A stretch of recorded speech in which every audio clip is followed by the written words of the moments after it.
ይህ የኢሳት ሬዲዮ ነው።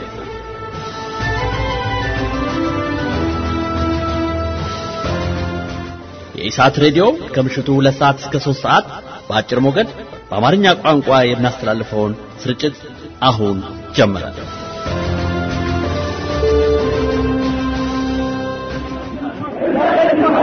ከዱራራዊት ምን ይገኛል? ከዱራራዊት ምን ይገኛል? ከዱራራዊት ምን ይገኛል? ወይ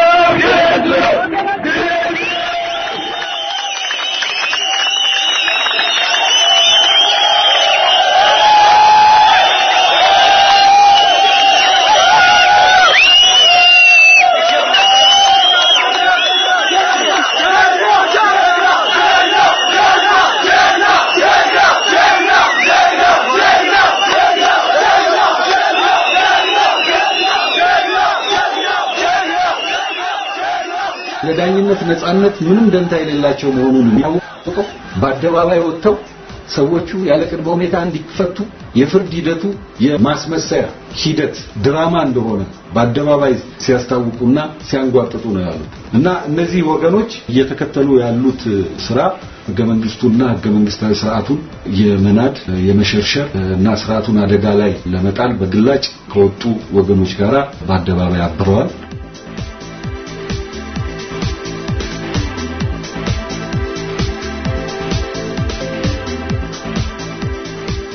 አቶ ሽመልስ ከማል የኢትዮጵያ መንግስት የኮሙኒኬሽን ጉዳዮች ምክትል ኃላፊ ናቸው። ለኢትዮጵያ ቴሌቪዥን እንደተናገሩት አንድነት ለዲሞክራሲና ለፍትህ ፓርቲ ትላንትና ህገወጥ ሰልፍ አድርጓልም አሉ። አንድነቶችም ይናገራሉ።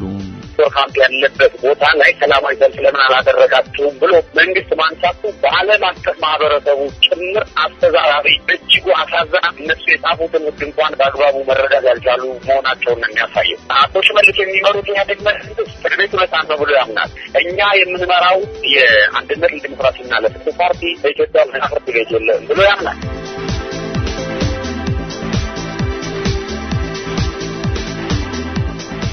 አቶ ሀብታሙ አያሌው የአንድነት ለዲሞክራሲና ለፍትህ ፓርቲ የህዝብ ግንኙነት ምክትል ኃላፊ እንደሚሉት መንግስት የከሰረም ፕሮፓጋንዳ ላይ መጠመዱ አሳፋሪ ነው። ሰላም ጤና ይስጥልን፣ እንደምን ዋላችሁ፣ እንደምን አመሻችሁ። ይህ ዋሽንግተን ዲሲ የሚገኘው ኢሳት ሬዲዮ ነው። መስከረም 20 2006 ዓ.ም ሰኞ ምክትል የኮሙኒኬሽን ጉዳዮች ኃላፊው አቶ ሽመልስ ከማል አሁንም ይናገራሉ።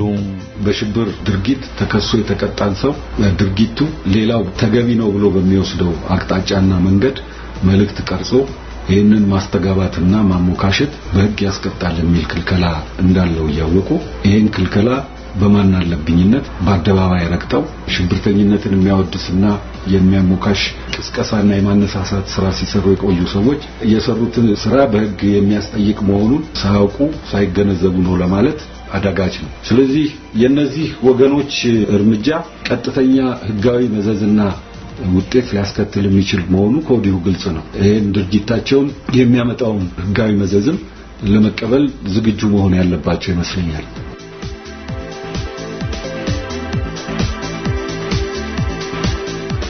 በትክክል እንግዲህ ያለውን ሁኔታ ከተመለከትን በመጀመሪያ ደረጃ አቶ ሽመልስ ከማል በተለያዩ ጊዜ ኢትዮጵያ ቴሌቪዥን ሆነ በሌሎች መገናኛ ብዙሃን ላይ የወጡ የሚናገሯቸው ነገሮች እንደው ክሬዲብል አድርጎ መመልከቱም አስቸጋሪ ነው። በፍርድ ቤት የተያዘ ጉዳይ ነው።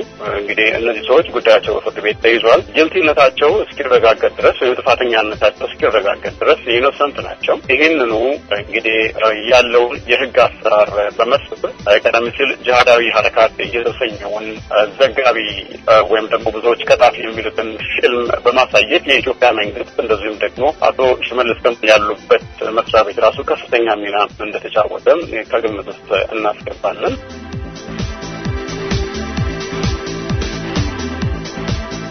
ጋዜጠኛ ሳዲቅ አህመድ እንደሚለው የኢትዮጵያ ሙስሊሞች በሃይማኖታዊ ጉዳዮች ብቻ ሳይሆን እንደ ኢትዮጵያዊ በፖለቲካ ፓርቲዎች ታቅፈው ለመብቶቻቸው መታገል እንደሚችሉ አቶ ሽመልስ ጠፍቷቸው አይደለም ቢጨንቃቸው እንጂ ጋዜጠኛ ሳዲቅ የሙስሊሞች ትግል በአዲስ ስትራቴጂ በአዲስ ምዕራፍ በቅርቡ ዳግም ይጀመራልን ብሏል። ዛሬም በዚህ ጉዳይ ላይ እናተኩራለን። የመላው ኢትዮጵያ አንድነት ድርጅት መኢአድ በጉራ ፈርዳ መፈናቀሉ ቀጥሏል። የአማራ ብሔር ተወላጆች አሁንም እየተፈናቀሉ እየተደበደቡ ነው አለ። የቤንሻንጉል ጉሙዝን መፈናቀል የሚያሳይ ባለ 20 ደቂቃ ቪዲዮ መኢአድ ከሰሞኑ ለቋል። የአማራ ተወላጆች እንዳሉ ይባላል። ያው እንዳሉ አረጋግጧል ማለት ነው። ከላ ከተለ ያው እንዳንቀሳቀሱ እና መረጃ እንዳይወጣ እየተደረገ ያለበት ሁኔታ ነው። ያው ቋንቋው ችግር ስላለ እና የተለያዩ የአማርኛ በተለይ የአማርኛ ቋንቋ ተናጋሪዎችን እንዳያርፉ ማድረግ ስላልተሰራ ነው። በዚህ ያለው ኮሚኒቲ ምንም የተወሰደ ህግ እንደሌለው ብዙ አመላካች ነገሮች አሉ። ምክንያቱም ምንም በግራዲ ዘርናቸውና በማታናቸው ያጠበቁ ሁሉም ባለስልጣናት ሳይቀሩ ወደ ከፍተኛ አመራርነት የበለጠ እየተሰሙ እንጂ እየተከሰሱ ደግሞ እንዲታሰሩ ማረሚያ ወርም እየተሰጣቸው አይደለም።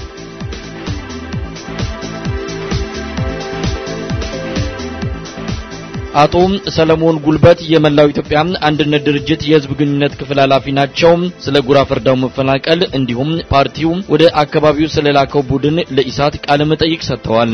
በኦሮሞ ብሔረሰብ የኢሬቻ በዓል ትናንት በቢሾፍቱ ደብረ ዘይት ሆራ ሐይቅ ዳርቻ በድምቀት ተከብሯል። በየዓመቱ የመስቀል በዓል ከተከበረ በኋላ በሚውለው ቀጣዩ እሁድ ቀን ላይ የሚከበረውን የኢሬቻ በዓል ከ1 ሚሊዮን በላይ የሚገመት የኦሮሞ ብሔር ተወላጆችና ሌሎች ኢትዮጵያውያንም ታደሙበት የደመቀ ስነ ስርዓት ነው የተከበረው።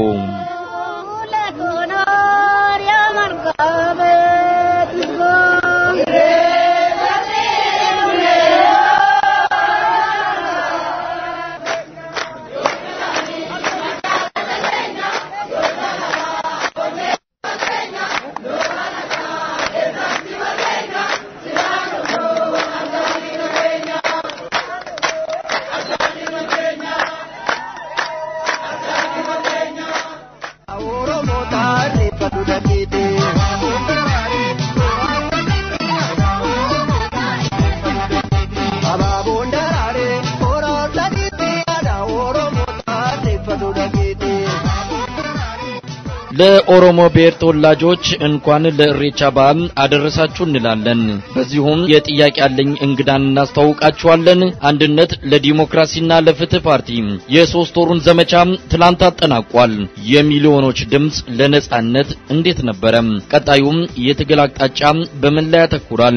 አቶ በላይ ፍቃዱ የአንድነት ለዲሞክራሲና ለፍትህ ፓርቲ ብሔራዊ ምክር ቤት አባል እንደዚሁም የሚሊዮኖች ድምጽ ግብረ ኃይል ሰብሳቢ የፊታችን ሮብ የኢሳት የጥያቄ ያለኝ እንግዳ ናቸው። የትላንቱ ሰልፍንም አስመልክቶ አንድነት ለዲሞክራሲና ለፍትህ ፓርቲ በቀጣይ ሊያደርግ ያሰባቸውን የትግል እንቅስቃሴዎች በተመለከተ ከአድማጮች ለሚነሱ ጥያቄዎች ምላሽ ይሰጣሉ። በ573051637 ጥያቄዎቻችሁን በማቅረብ ልትሳተፉ ትችላላችሁ። የመጪው ሳምንት የጥያቄ ያለኝ እንግዳ አቶ በላይ ፍቃዱ ናቸው። የአንድነት ለዲሞክራሲና ለፍትህ ፓርቲ የብሔራዊ ምክር ቤት አባል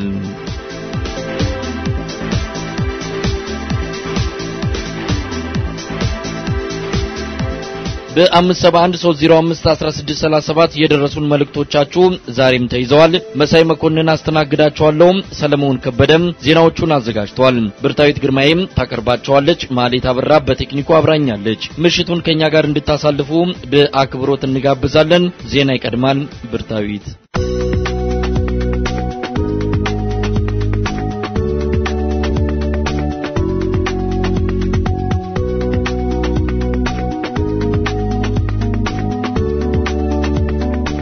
ጤና ይስጥልኝ አድማጮቻችን። ከዚህ ዋሽንግተን ዲሲ ከሚተላለፈው ኢሳት ሬዲዮ ለሰዓቱ ዜናዎች ብርታዊት ግርማዬ ነኝ።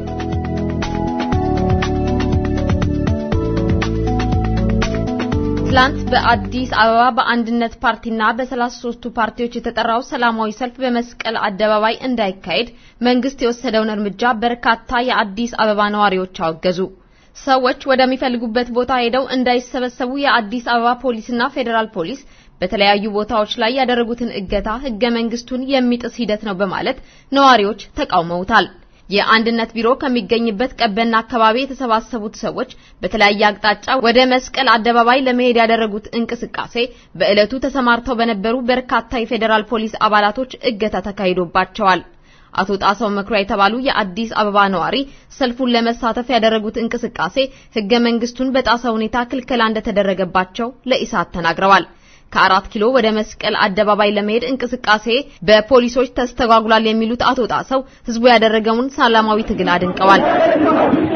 ሮም ከዱር አራዊት ምን ይገኛል? ከዱር አራዊት ምን ይገኛል? ከዱር አራዊት ምን ይገኛል? ወይ ወያኔ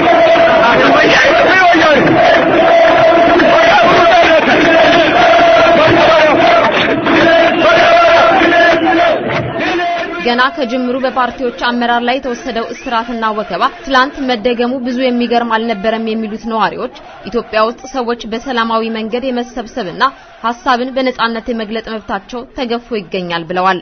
አቶ አላምረው በቀለ የተባሉ ሌላው የአዲስ አበባ ነዋሪ በበኩላቸው በርካታ ሴቶችና ወጣቶች ከቀበና ወደ 4 ኪሎ ለመጓዝ ያደረጉት እንቅስቃሴ ህገወጥ በሆነ መንገድ ክልከላ ሲደረግባቸው መመልከታቸውን ገልጸዋል። ለዘመናት በቀድሞ አብዮት አደባባይ ብዙ የአብዮት ትግሎች መካሄዳቸውን ያስታወሱት አቶ አላምረው በኢህአዴግ አገዛዝ ወቅት በመስቀል አደባባይ ሰው ሐሳቡን እንዳይገልጽ መደረጉ ኢትዮጵያ በከፋ የሰብአዊ መብት ጥሰት ውስጥ መገኘቷን ማሳያ ነው ብለዋል። ህዝቡ ትግሉን አጠናክሮ መቀጠል ይኖርበታል የሚሉት የአዲስ አበባ ነዋሪው ገዢው መንግስት ከአሁን በኋላ ህዝቡ የመረረ ትግል እንዲያደርግ ያሉ ሰላማዊ መንገዶችን ሁሉ ዘግቶ ይገኛል ብለዋል። በርካታ የአዲስ አበባ ነዋሪዎች ትላንት መንግስት የፈጸመውን እርምጃ በማውገዝ የፖለቲካ ፓርቲዎች ህብረታቸውን አጠናክረው የጀመሩትን ትግል እንዲቀጥሉ አሳስበዋል። በግፍ የታሰሩ ይፈቱ፣ ሙስና በኢህአዴግ ተበራክቷል፣ እኛ ሰላማዊ ጥያቄ ነው ያለን የመሳሰሉ መፈክሮችን ያሰሙ በሰላማዊ ሰልፉ ላይ የተገኙ ሰዎች በእስር ላይ የሚገኙ ጋዜጠኞችንና የፖለቲከኛ እስረኞችን እንዲፈቱም ጠይቀዋል። በእለቱ በእስር ላይ የሚገኙት የፖለቲካ አመራሮችና ጋዜጠኞች ለህዝቡ ከእስር ቤት የላኩት ደብዳቤ ተነቧል። የመንግስት ቃል አቀባይ ሆኑት አቶ ሽመልስ ከማል ያለ አንዳች ጥፋት የታሰሩ የፖለቲካ እስረኞች የሉም በማለት የታሰሩትም በሀገሪቱ ላይ ስጋት ለመደቀን ድብቅ ሴራ ሲሸርቡ በመገኘታቸው ነው በማለት እርስ በርሱ የተጣረሰ መግለጫ ሰጥተዋል። አቶ ሽመልስ መንግስት ከዚህ ቀደም የፖለቲካ እስረኛ የለም የሚለውን አቋም በንግግራቸው ያመኑ ሲሆን በሌላ በኩል ያለ አንዳች ጥፋት የታሰሩ የሉም እያሉ በድብቅ ሴራ ሲሸርቡ ነው የታሰሩት በማለት ተናግረዋል። ስልጣን ላይ ያለውን የኢትዮጵያ መንግስት በመሳሪያ ኃይል ለማስወገድ በመንቀሳቀስ ላይ መሆናቸውን ከሚናገሩት ኃይሎች አንዱ ለሆነው የግንቦት 7 ህዝባዊ ኃይል ከፍተኛ ገቢ ማሰባሰቢያ ፕሮግራም በኖርዌይ መዲና ኦስሎ መካሄዱ ተገለጸ። በቪዲዮ ተደግፎ ለኢሳት በደረሰውና አዘጋጆቹ እንደገለጹት ኢትዮጵያውያኑ በከፍተኛ መነቃቃት ከፍተኛ የገንዘብ ድጋፍ አድርገዋል። በኖርዌይ ኦስሎ የተካሄደው የኢሳት የገቢ ማሰባሰቢያ ፕሮግራም ተወካይ አቶ ዳዊት ዋሲሁን ለኢሳት እንደገለጹት ኢትዮጵያውያኑ በገንዘብ ካደረጉት አስተዋጽኦ ባሻገር የአንገት ሐብላቸውን ለህዝባዊ ኃይሉ ማጠናከሪያ ሲሰጡ ኮምፒውተሮችንና ሌሎች ቁሳቁሶችን በተመሳሳይ መበርከታቸውን መረዳት ተችሏል። የግንቦት 7 ዋና ጸሐፊ አቶ አንዳርጋቸው ጽጌና የህዝባዊ ኃይሉ ተወካዮች በተገኙበት በኦስሎ ከተማ የተካሄደው የውይይትና የገቢ ማሰባሰቢያ ፕሮግራም ህዝቡ መሳሪያ አንስተው ለሚታገሉ ኃይሎች ያለውን ድጋፍ በድርጊት የገለጸበትና የለውጥ ጉጉቱን ያሳየበት ነው ሲሉም ገልጸዋል። የኢትዮጵያ መንግስት በቅርቡ በኖርዌይ ርዕሰ መዲና ኦስሎን ጨምሮ በተለያዩ ከተሞች ለአባይ ግድብ ግንባታ ገቢ ለማሰባሰብ ያደረገው ሙከራ ሳይጀመር በተቃውሞ መበተኑ ይታወሳል። በኢትዮጵያ አዲስ የተሾሙት የአሜሪካን አምባሳደር ስራቸውን በይፋ ጀመሩ። አዲስ የተሾሙት አምባሳደር ፓትሪሺያ ሃስላች ባለፈው ሳምንት ነበር የሹመት ደብዳቤያቸውን ለፕሬዝዳንት ግርማ ወልደ ጊዮርጊስ አቅርበው የነበረው። የቀድሞውን አምባሳደር ዶናልድ ቡዝን የተኩት አዲሲቱ አምባሳደር ከወራት በፊት በአሜሪካ ፕሬዝዳንት ባራክ ኦባማ ሹመታቸው ይፋ መደረጉ ይታወሳል። በተለያዩ የውጭ ጉዳይ ሚኒስቴር መስሪያ ቤቶች በኃላፊነት ውስጥ ያገለገሉት አዲሱ አምባሳደር በአፍጋኒስታን፣ በኢራቅ በተለያዩ የሥራ ኃላፊነት ማገልገላቸው ከህይወት ታሪካቸው የተገኘ መረጃ ያመለክታል። የሁለት ሴት ልጆች እናት የሆኑት አዲሱ አምባሳደር አሁን በኢትዮጵያ ያለውን የፖለቲካ ሁኔታ በቅርበት ይከታተላሉ ተብሎ ይጠበቃል። አዲስ የተሾሙት አምባሳደር በቀጣይ 4 ዓመታት ከፍተኛ ስራ እንደሚጠብቃቸውም ተነግሯል። እየተካሄደ ያለው ሰላማዊ የተቃዋሚ ፖለቲከኞች ትግል እንዲሁም መጪው የኢትዮጵያ ብሔራዊ ምርጫ ትልቁ ስራቸው ይሆናል ተብሎ ከሚጠበቁት ጉዳዮች ዋነኛዎቹ ናቸው። በእስር ላይ የሚገኙ የፖለቲካ እስረኞችንና ጋዜጠኞችን የሚዘክር የሻማ ማብራት ስነ ስርዓት በርካታ ሰዎች በተገኙበት በተለያዩ ስነ ስርዓቶች ተከበረ። በዚህ በዋሽንግተን ዲሲ በአፐር ሴኔት ፓርክ ባለፈው አርብ ምሽት በተከናወነው ስነ ስርዓት ላይ የተለያዩ ዓለም አቀፍ የጋዜጠኞችና የሰብአዊ መብት ተሟጋቾችና ድርጅቶች ተወካዮች በመገኘት ንግግር አድርገዋል። ናፍቆት በሚል ስያሜ የተካሄደው የሻማ ማብራት ስነ ስርዓት በጋዜጠኛ እስክንድር ነጋ ወንድ ልጅ ስም የተሰየመ ሲሆን በእለቱ ፖለቲከኞችና ጋዜጠኞቹ ከመታሰራቸው በፊት ያደረጉት አስተዋጽኦ በሰፊው ውይይት ተደርጎበታል።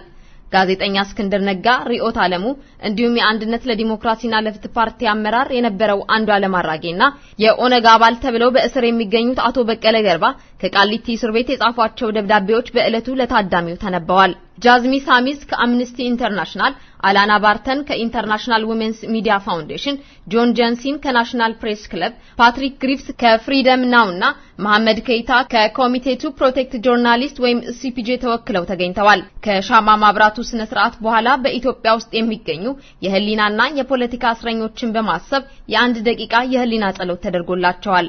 ናፍቆት በሚል ስያሜ የተካሄደው የሻማ ማብራት ስነ ስርዓት ለሁለተኛ ጊዜ የተካሄደ ሲሆን የጋዜጠኛ እስክንድር ነጋ አንደኛ ዓመት እስርን ለማክበር በማሰብ በ2005 ዓ.ም መጀመሩ ይታወሳል።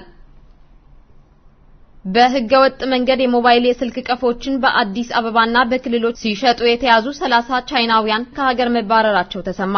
ቻይናውያኑ ባለፉት 2 ሳምንታት ውስጥ በህገወጥ መንገድ ያስገቧቸውን የሞባይል ስልኮችን በአዲስ አበባና በባህር ዳር ሲሸጡ ተይዘው መታሰራቸውን የዘገበው ሪፖርተር ጋዜጣ ቻይናውያኑ እስራታቸውን ሳይጨርሱ ከሀገር እንዲባረሩ መደረጉን ዘግቧል። ቻይናውያኑ በየመንገዱ የተጨበረበሩ ስልኮችን ከአዲስ አበባ እስከ ክልል ከተሞች በማዳረስ ይሸጡ እንደነበረና በፖሊስ ቁጥጥር ስር ውለው መቆየታቸው ታውቋል። በኢትዮጵያ የቻይና ኤምባሲ በበኩሉ ዜጎቹ ከኢትዮጵያ መውጣታቸውን አምኖ ከ30ዎቹ ቻይናውያን ውስጥ ለአራቱ የአውሮፕላን ቲኬት በመግዛት መተባበሩን ገልጿል። የቻይናውያን ባለሀብቶች የተለያዩ የሞባይል ስልኮችን ማምረቻ በኢትዮጵያ በመክፈት በመስራት ላይ ሲሆኑ በኮንትሮባንድ ስልክ ንግድ ውስጥ መሰማራታቸው ግን ብዙዎችን አስገርሟል።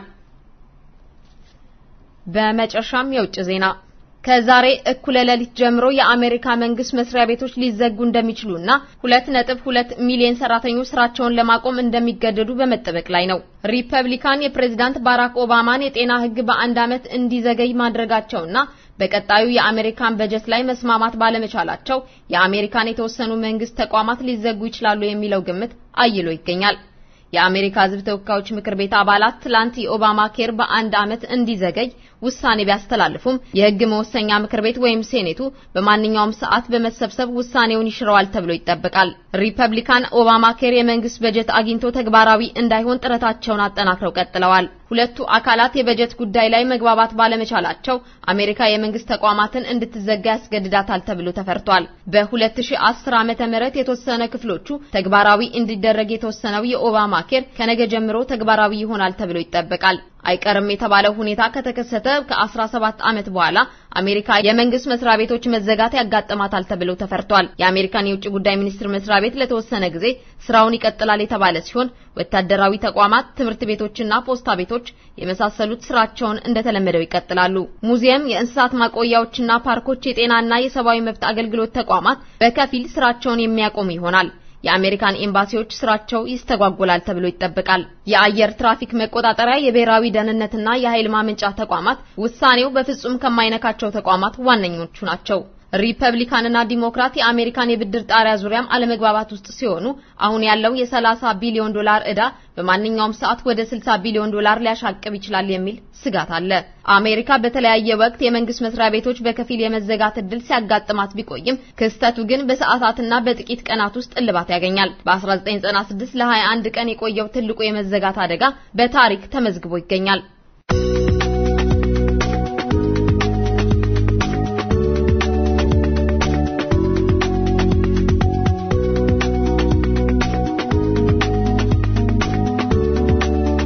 ለሰዓቱ ያዝናቸው ዜናዎች እነዚህን ይመስሉ ነበር። ከቀሪ የኢሳት ፕሮግራሞች ጋር መልካም ቆይታ።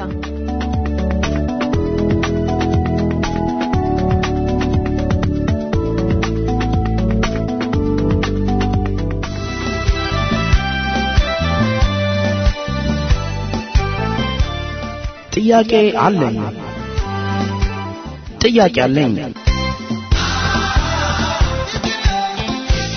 አንድነት ለዲሞክራሲና ለፍትህ ፓርቲ የሶስት ወሩን ዘመቻ ትላንት አጠናቋል። የሚሊዮኖች ድምጽ ለነጻነት እንዴት ነበረ? ቀጣዩም የትግል አቅጣጫ በምን ላይ ያተኩራል? አቶ በላይ ፍቃዱ የአንድነት ለዲሞክራሲና ለፍትህ ፓርቲ ብሔራዊ ምክር ቤት አባል እንደዚሁም የሚሊዮኖች ድምጽ ግብረ ኃይል ሰብሳቢ የፊታችን ሮብ የኢሳት የጥያቄ ያለኝ እንግዳ ናቸው። የትላንቱ ሰልፍንም አስመልክቶ አንድነት ለዲሞክራሲና ለፍትህ ፓርቲ በቀጣይ ሊያደርግ ያሰባቸውን የትግል እንቅስቃሴዎች በተመለከተ ከአድማጮች ለሚነሱ ጥያቄዎች ምላሽ ይሰጣሉ። በ573051637 ጥያቄዎቻችሁን በማቅረብ ልትሳተፉ ትችላላችሁ። የመጪው ሳምንት የጥያቄ ያለኝ እንግዳ አቶ በላይ ፍቃዱ ናቸው። የአንድነት ለዲሞክራሲና ለፍትህ ፓርቲ የብሔራዊ ምክር ቤት አባል።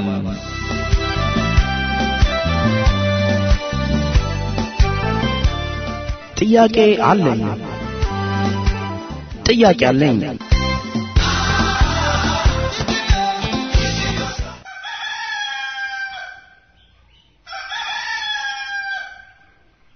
የኢትዮጵያ ሳተላይት ቴሌቪዥን እናንተን ለማገልገል ተመሰረተ። እናንተን በማገልገል እነሆ 3 ዓመትን አስቆጠረ።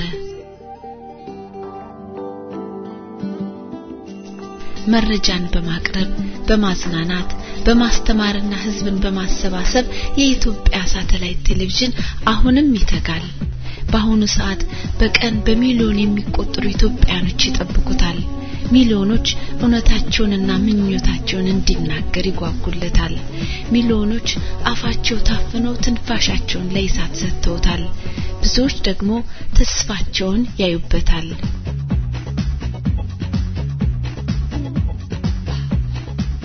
ነገር ግን ስንቶች በአቅም ይደግፉታል፣ ስንቶች ምን ጎሏል በምን እንርዳ ይሉታል። ስንቶች የታፈነውን ህዝብ አገልግሏል ብለው ኢሳት እንዲቀጥል ይጥሩለታል። መልሱን ለርሶ ለራስዎ ትተናል። ህዝብን የሚያገለግሉ ተቋማትን ማጠናከር ከፈለጉ፣ ለብዙሃን ብለው እንደ ሻማ የሚቀልጡ ጥቂቶችን ማገዝ ከፈለጉ፣ መገልገል ብቻ ሳይሆን አካል መሆን ከወደዱ፣ ኢሳት እንዲቀጥልና ወገኖቹን እንዲያገለግሉ ከተመኙ ኢቲኤችሳት ዌብሳይትን ይጎብኙ። ነገር ግን ዛሬ ዜና ሊሰሙ ወይም ሌሎች ፕሮግራሞችን ሊያዩ ሳይሆን ኢሳት እንዲቀጥል የራስዎን አስተዋጽኦ ሊያደርጉ ነውና ከላይ በኩል ሰፖርት ኢሳት የሚለውን ይጫኑ። ከዛም በየአይነቱ በሚሰጡት ምርጫ በፈለጉትና በሚችሉት መጠን ይርዱ፣ ይክፈሉ። እስከ መቼ ተገልጋይ ብቻ ሆነው ይኖራሉ? በዚህ አጋጣሚ ያለመታከት ለምትረዱ ሁሉ ኢሳት በእናንተ ምክንያት እንደቆመ አውቃችሁ ደስ ይበላችሁ። እናመሰግናለን። የኢትዮጵያ ሳተላይት ቴሌቪዥን።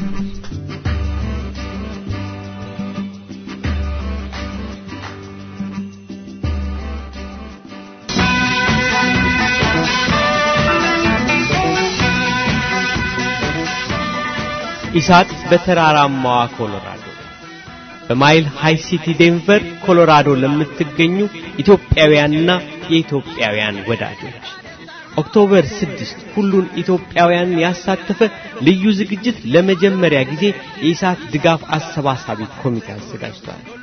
በእለቱ ብፁዕ አቡነ መልከጼዴቅ፣ ሐጂ ነጂብ መሐመድ፣ አርቲስት ታማኝ በየነ፣ ድምፃዊ ሻምበል በላይነህ በተራራማዋ ኮሎራዶ በእንግድነት ይመጣሉ። እንዲሁም በስካይፕ የኢሳት ጋዜጠኛ መሳይ መኮንን ይገኛል። ቦታው በደብል ትሪ ሆቴል 4040 ኪውቤክ ስትሬት ዴንቨር ነው። ከቀኑ 2:30 እስከ 6:30 ፒኤም። ልብ ይበሉ፣ ከቀኑ ዝግጅት ባሻገር በምሽት የራት የመዝናኛ ዝግጅት ከ7:30 ምሽት እስከ 1 ኤኤም ተዘጋጅቷል። በሰዓቱ በዚህ ቦታ ታማኝ በየነ ይገኛል። በድምጸ መረዋው ሻምበል በላይነህና ድምጻዊው ተሾመ አሰግድ በዲጄ አሌክስ ሳውንድ በመታጀብ ያዝናኑ ያመሻሉ። በ16251 ኢስት ኮልፋክስ አውራድ ኮሎራዶ በ811 በሚገኘው አዳራሽ ይጠብቆታል። ውሎትን ከኢሳት ጋር ያድርጉ። ቲኬቶቹን በሾፕ ፋስት ሞናኮና አላሜዳ መስመር እንዲሁም ዳይተንና 6ኛው መንገድ ላይ በሚገኙት ዳይተን ግሮሰሪ ጋዝ የኢትዮጵያ ሱቆች ያገኙታል። ተጨማሪ ማብራሪያ ሲሹ 720-212-3592 ይደውሉ ወይንም 720-278-6839 ይደውሉ። የኮሎራዶ ኢሳት ድጋፍ አስተባባሪ ኮሚቴ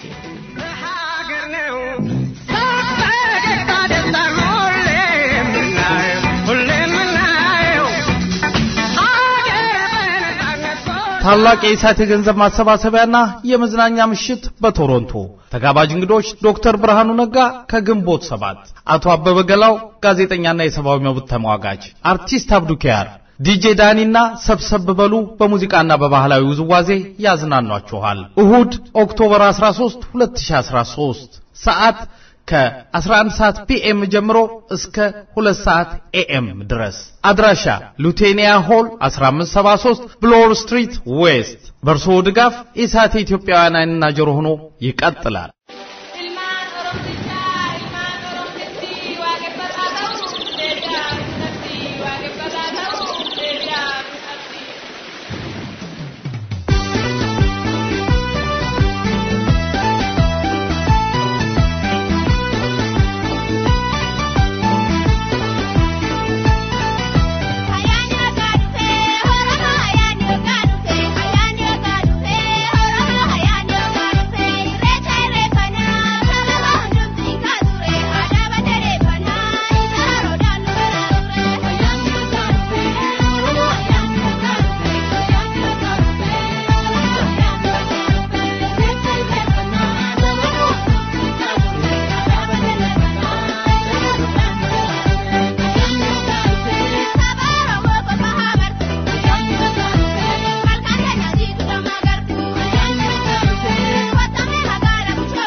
በድጋሚ የአክብሮት ሰላምታችን ከያላችሁበት ይድረሳችሁ። ይህ ዋሽንግተን ዲሲ ከሚገኘው ኢሳት ሬዲዮ የሚተላለፍላችሁ ስርጭት ነው። መሳይ መኮንን እያስተናገርኳችሁ አብሬያችሁ ቆያለሁ። የእሪቻ በዓል ትላንት ተከብሯል። በተለይ በቢሾፍቱ ደብረ ዘይት በዓሉ በከፍተኛ ድምቀት ነው የተከበረው። እሪቻ በኦሮሞ ባህል ውስጥ በየዓመቱ የመስከረም ወር የመጨረሻው ድን እየጠበቀ የሚከበር በዓል ነው። ይህ በዓል የዋቂ ፈታ በዓልም ተብሎ ይታወቃል። በዓሉ በዋነኝነት የሚከበረው በወንዝና በሐይቅ ዳርቻ ነው። የበዓሉ ባህላዊ መሰረት ዋቃን ወይም አምላክን ለማመስገን ሲሆን እንኳን ከጨለማው ክረምት ወደ ብርሃን ዘመኑ አሸጋገረን ከብቱም ሰውም እንኳን በሰላምና በጤና ጠብቀህ አቆየ ተብሎ ለምስጋና ለምለም ሳር አናቱ ያልተቀነጠሰም ተይዞ ወደ ውሃማ ስፍራ በመውረድ ምስጋና ይቀርብበታል።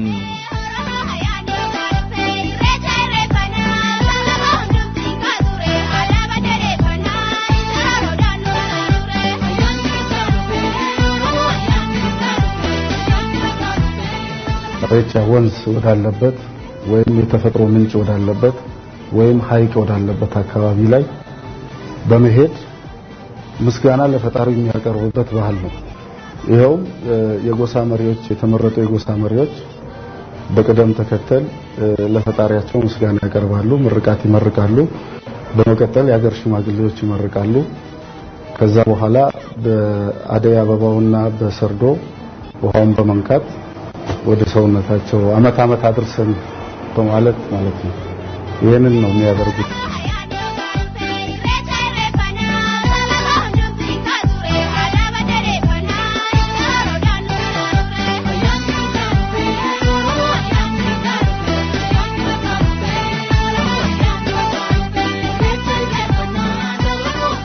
ለመላው የኦሮሞ ብሔረሰብ የእሬቻ በዓል ታዳሚ እንኳን አደረሳችሁ እንላለን። ከኢሳት ሬዲዮ ስርጭታችን ይቀጥላል። መልካም ቆይታ።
በድጋሚ እንኳን ለእሬቻ በዓል አደረሳችሁ እንላለን። ይህ ዋሽንግተን ዲሲ ከሚገኘው ኢሳት ሬዲዮ የሚተላለፍላችሁ ስርጭት ነው። ትላንትና አንድነት ለዲሞክራሲና ለፍትህ ፓርቲ ከ33ቱ ፓርቲዎች ስብስብ ጋር በመሆን የጠራው የተቃውሞ ሰልፍ ምንም እንኳን ከመነሻው ቀበና ላይ ቢገታም ከፍተኛ ቁጥር ያለው ህዝብ ተገኝቶ ያሰማው ተቃውሞ በኢትዮጵያውያን ዘንድ ሰሞኑን መነጋገሪያ ሆኗል። እንደነ ፕሬስ ቲቪ፣ ፎክስ ኒውስ፣ አጃንስ ፍራንስ ፕሬስ በመሳሰሉ ዓለም አቀፍ ሚዲያዎችም ሽፋን የተሰጠው የትላንቱ የተቃውሞ ሰልፍ ከመንግስት እንደተለመደው የማስፈራሪያ ምላሽ ተሰጥቶበታል። አቶ ሽመልስ ከማል የመንግስት ኮሙኒኬሽን ጉዳዮች ጽህፈት ቤት ምክትል ኃላፊ እንዳሉት የትላንቱ ሰልፍ ህገወጥ ነው፣ ሽብርተኞች የተሞካሹበት በመሆኑ በህግ ያስጠይቃል ብለዋል። አቶ ሽመልስ በሽብር ድርጊት ተከሶ የተቀጣን ሰው ድርጊቱ ሌላው ተገቢ ነው ብሎ በሚወስደው አቅጣጫና መንገድ መልእክት ቀርጾ ይህንን ማስተጋባትና ማሞካሸት በህግ ያስቀጣል የሚል ክልከላ እንዳለው ያወቁ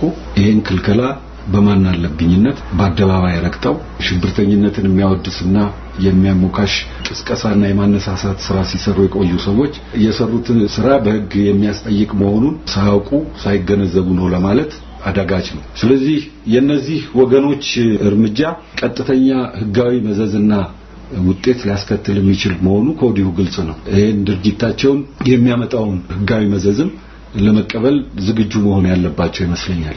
ለዳኝነት ነጻነት ምንም ደንታ የሌላቸው መሆኑን የሚያውቀው በአደባባይ ወጥተው ሰዎቹ ያለ ቅድመ ሁኔታ እንዲፈቱ የፍርድ ሂደቱ የማስመሰያ ሂደት ድራማ እንደሆነ በአደባባይ ሲያስታውቁና ሲያንጓጥጡ ነው ያሉት እና እነዚህ ወገኖች እየተከተሉ ያሉት ስራ ህገ መንግስቱና ህገ መንግስታዊ ስርዓቱን የመናድ የመሸርሸር እና ስርዓቱን አደጋ ላይ ለመጣል በግላጭ ከወጡ ወገኖች ጋር በአደባባይ አብረዋል።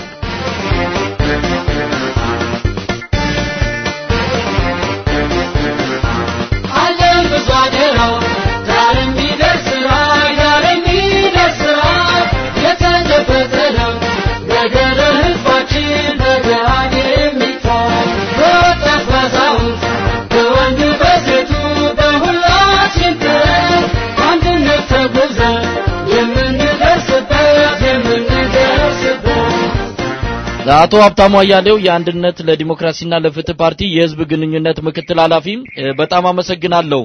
ትላንትና የተቃውሞ ሰልፍ አካሂዳችኋል። ኢሳት ሬዲዮና ቴሌቪዥንም ሰፊ ዘገባ ሰርቷል።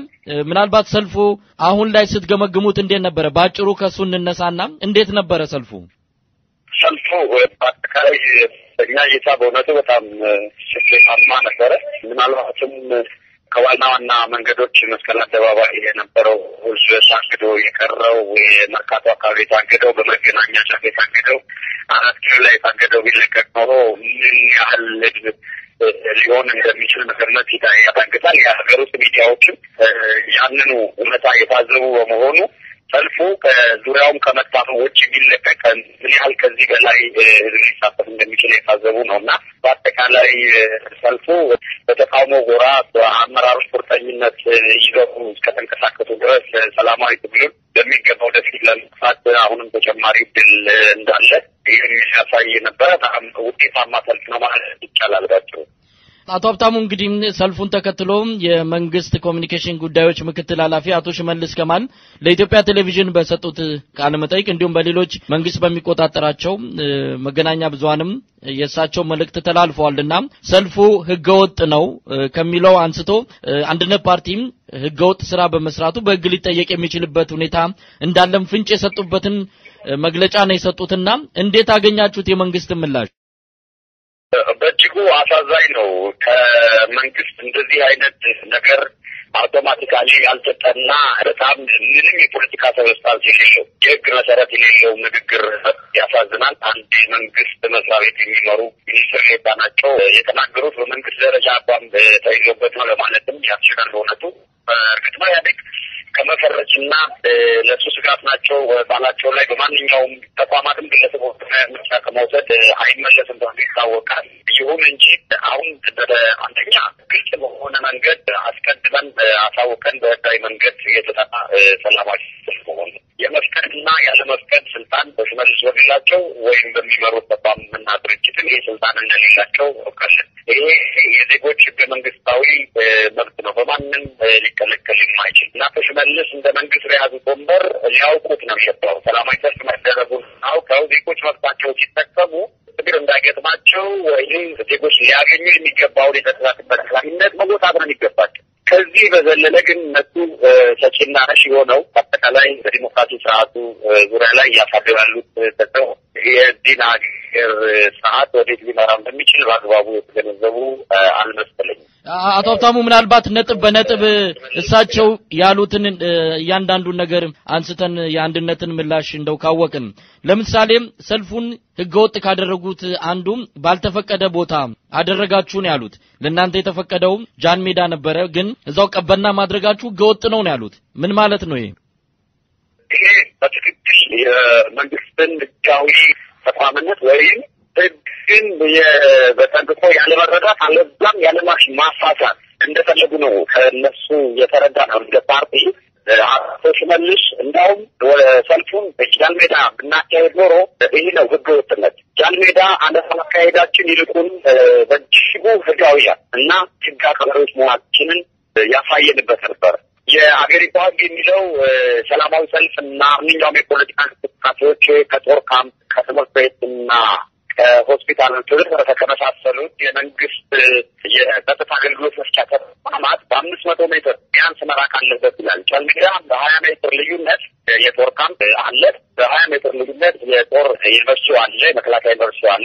እዛው ላይ ሁለት የአራዳ ክፍለ ከተማ ፖሊስ መምሪያዎች አሉ። ይሄ በጸጥታ አካል የተከበበ የጦር ካምፕ ያለበት ቦታ ላይ ሰላማዊ ሰልፍ ለምን አላደረጋችሁም ብሎ መንግስት ማንሳቱ በዓለም አቀፍ ማህበረሰቡ ጭምር አስተዛራቢ እጅጉ አሳዛኝ እነሱ የጻፉትን ህግ እንኳን በአግባቡ መረዳት ያልቻሉ መሆናቸውን ነው የሚያሳየው። በዚህ ጃን ሜዳ አለመሄዳችን እኛ ህጋዊ ሲያደርገን እነሱ ጃን ሜዳ አልሄዳችሁም ብለው መናገራቸው ደግሞ የህገ ወጥነታቸው መገለጫ ይመስለኛል። ሌላው የተነሳው ነገር አለ ሀብታሙ። ሌላው የተነሳው በመንግስት ወይም በነጻ ፍርድ ቤት ነው ያሉት እሳቸው። በነጻ ፍርድ ቤት ውሳኔ የተሰጣቸውን ሽብርተኞች ማሞካሸት በራሱ ለህገ መንግስቱ ስርዓት አለመታዘዝ ወይም ህገ መንግስቱን መናድ መጨፍለቅ ብለውታል። እናንተ ይህንን አድርጋችኋል። ለምሳሌ አቶ አንዱዓለም አራጌም የተናገሩት ንግግር ተቀንጭቦ ቀርቧል በኢትዮጵያ ቴሌቪዥንና እንደዛ አይነት ነገር ተደርጓል። የመንግስት ወቀሳ ትክክለኛ ነው? ይሄም እንደቀደሙ እኔ አሳሪም ነው። በዚህ ደረጃ መንግስት ምላሽ መስጠቱ በጣም ያሳዝነናል። አጠቃላይ እንግዲህ ያለችበት የስርዓት ሁኔታ ምን ያህል የተበላሸ በሆኑ ማሳያ ነው ብዬ ነው የማምነው። በመሰረቱ በአገሪቱ ህገ መንግስት መሰረት የፍርድ ቤት ውሳኔ ከፍርድ ውሳኔ አሰጣጥ በኋላ መቃወም ህገ መንግስት አይደለም። አንድን የፍርድ ቤት ውሳኔ ፍርድ ቤት ውሳኔ ከሰጠ በኋላ ውሳኔውን አለመቀበል ወይም ውሳኔ ትክክል አይደለም ማለት መብት አንዱ ይሄ ነው። ሁለተኛ በነጻ ፍርድ ቤት የተሰጠ ውሳኔ ነው ያለው። አቶ ሽመልስ የሚመሩት ኢህአዴግ መንግስት ፍርድ ቤቱ ነጻ ነው ብሎ ያምናል። እኛ የምንመራው የአንድነት ለዲሞክራሲና ለፍትህ ፓርቲ በኢትዮጵያ ነጻ ፍርድ ቤት የለም ብሎ ያምናል። ስለዚህ ልዩነታችን ከዚህ ጀምራል። ነጻ ፍርድ ቤት አለ የአቶ ሽመልስ ነው። እኛ ግን ነጻ ፍርድ ቤት የለም። ይሄ ነጻ የሆነ ፍርድ ቤት የሚሰጣቸው ውሳኔዎችም ነጻና ገለልተኛነት ያለባቸው ነው ብለን አናምንም። ማንኛውም በፍርድ ቤት በኩል የተላለፉ ውሳኔዎች የኢህአዴግ ጣልቃ ገብነት ያለበት ፍትህ የማይከበርበት ሀገር ነው ብለን አምናለን። ማመንም መብታችን ነው። አምነንም ስናበቃ ይሄንን እናውግዛለን።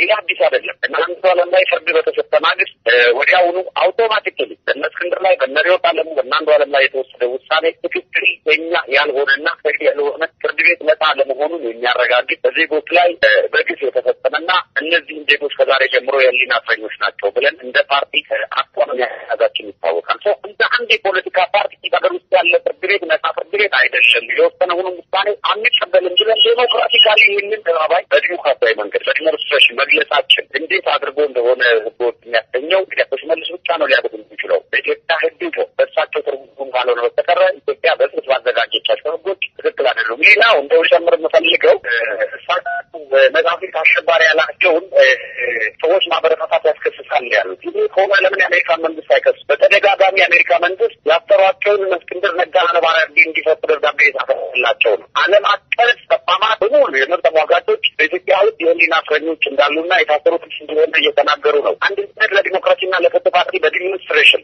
ህዝባዊ ሰላማዊ ሰልፍ ይህን ግን ለምን እንዳመማቸው ያስጠይቃል ካሉ እንግዲህ እነዚህን ዓለም አቀፍ ተቋማት ጭምር ሊከሱ ነው። እንደ አንድነት ፓርቲ ግን ዓለም በሙሉ የሚስማማበትን በኢትዮጵያ ውስጥ የህሊና እስረኞች መኖራቸውን ያምናል ፓርቲያችን። ይህንኑ ነው ያስተካከልን ያለ ነው። ስለዚህ በእኛ በኩል የአንዱዓለም አራጌን መልእክት ማስተላለፍ የፓርቲያችን ምክትል ሊቀመንበር ሆኖ ያገለገለ ሰው ነው። አንዱዓለም አራጌ ነጻ ነው ብለን እናምናለን። የፍርድ ቤት ውሳኔ ትክክለኛ ነው ብለን አናምን። ስለዚህ ይሄን መናገራችን ከፍርድ በኋላ ፍርድን መቃወማችን የአንዱዓለም መልእክት ማስተላለፋችንን ፓርቲያችን ሊያስደስት አንድም ህጋዊ መሰረት የለውም። በአምባገነናዊነት የሚወስዷቸው እርምጃዎች ከሆኑ ፓርቲውን ግለሰቦችንም ሊያጠቁ ይችላሉ። ይሄን የምናየው ይሆናል። እንግዲህ ያው ከሙስሊሞችም ጋር የተያያዘ አለ ተመሳሳይ ምላሽ ሊሰጡኝ እንደሚችሉ ነው ተስፋ ማድረገው። ምክንያቱም ሙስሊሞችም ድምጻቸውን ሲያሰሙ በህግ የተያዘ ጉዳይን በፍርድ ቤት ጣልቃ የመግባት ያህል ነው ብለው ያንንም የናንተን ህገወጥነት ገልጸዋል። አቶ ሽመልስ በአጠቃላይም በህግ ሊያስጠይቃችሁ እንደሚችልና የህግ ጉዳይ ሊመጣባችሁ እንደሚችል ገልጸዋል። እንዴ ከንግግራቸው መረዳት የሚቻለው አንድነት ለፍትህና ለዲሞክራሲ ፓርቲን የመክሰስ መንግስት የመጠየቅ ፍንጭ ነው የሰጡትና እንደው የናንተ ምላሽ ምን ሊሆን ይችላል? በአጠቃላይ ትንሽ የሙስሊም ተወካዮችን በትክክል ያነሱት ነገር ኤክሰፕሽን ይሆናል። ምክንያቱም በፍርድ ፕሮሰስ ላይ ያለ ጉዳይ ነው። እና አንዱዓለም ጉዳይ የፍርድ ቤት ውሳኔ የተሰጠበት ነው። ፍርድ ቤት ውሳኔ ከተሰጠ በኋላ አንድ ዜጋ ካሰርከው ዜሮ ፓወር ነው ያለው። ዜሮ ፓወር ያለውንና በመንግስት ቁጥጥር ስር ሆኖ ፕሪዝን የተቀመጠን ሰው መልእክት ማስተላለፍ ያንን ሰው ማበረታታት ተብሎ አይገለጽም። በመሰረት የጸረ ሽብር አዋጁ ላይ መንግስት በሽብር ጉዳይ ጠርጥረው ሰው ተመጣጣኝ የሆነ ጉልበት ወዶ ሊመረምረው ይችላል ይላል። ያሰርከው ሰው ዜሮ ፓወር ነው ያለው። ተመጣጣኝ ማለት ምን ማለት ነው?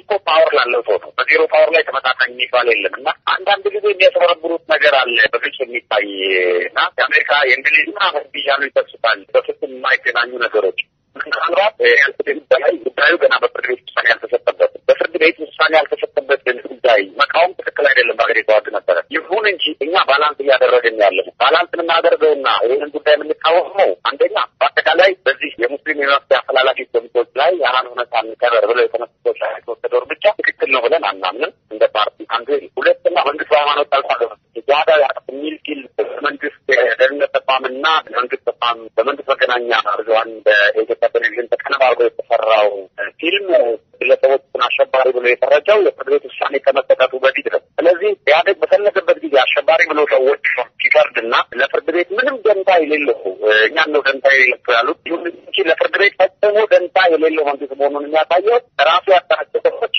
በህግ ጠብቆ ፍርድ ቤት ውሳኔ ከመስጠቱ በፊት በሚዲያ እነዚህ ሰዎች አሸባሪ ናቸው ብሎ ፍርድ ሰጥቷል። ስለዚህ የፍርድ ቤት ውሳኔ የሚጠበቅ የፍርድ ቤት ውሳኔ የለም እና እንደ አንድነት ፓርቲ የሚጠበቅ የፍርድ ቤት ውሳኔ የለም። ኦልሬዲ ውሳኔው በኢትዮጵያ ቴሌቪዥን ተላልፏል። አሸባሪ ናቸው አረጋግጠናል ተብሏል። የተቃወም ነው ወይም በህግ ፕሮሰስ ላይ እያለ የፍርድ ቤትን ውሳኔ ሚዛን ለማሳጣት በማሰብ የተነዘረ ወይም የታስንበት አንድ መንገድ የለም። ኦልሬዲ በኢትዮጵያ ቴሌቪዥን በይፋ እነዚህ ሰዎች አሸባሪ ናቸው ተብሎ የተነገረና የተሰጠባቸው በሆኑ ይህንን የመቃወሙን እንመርጣለን።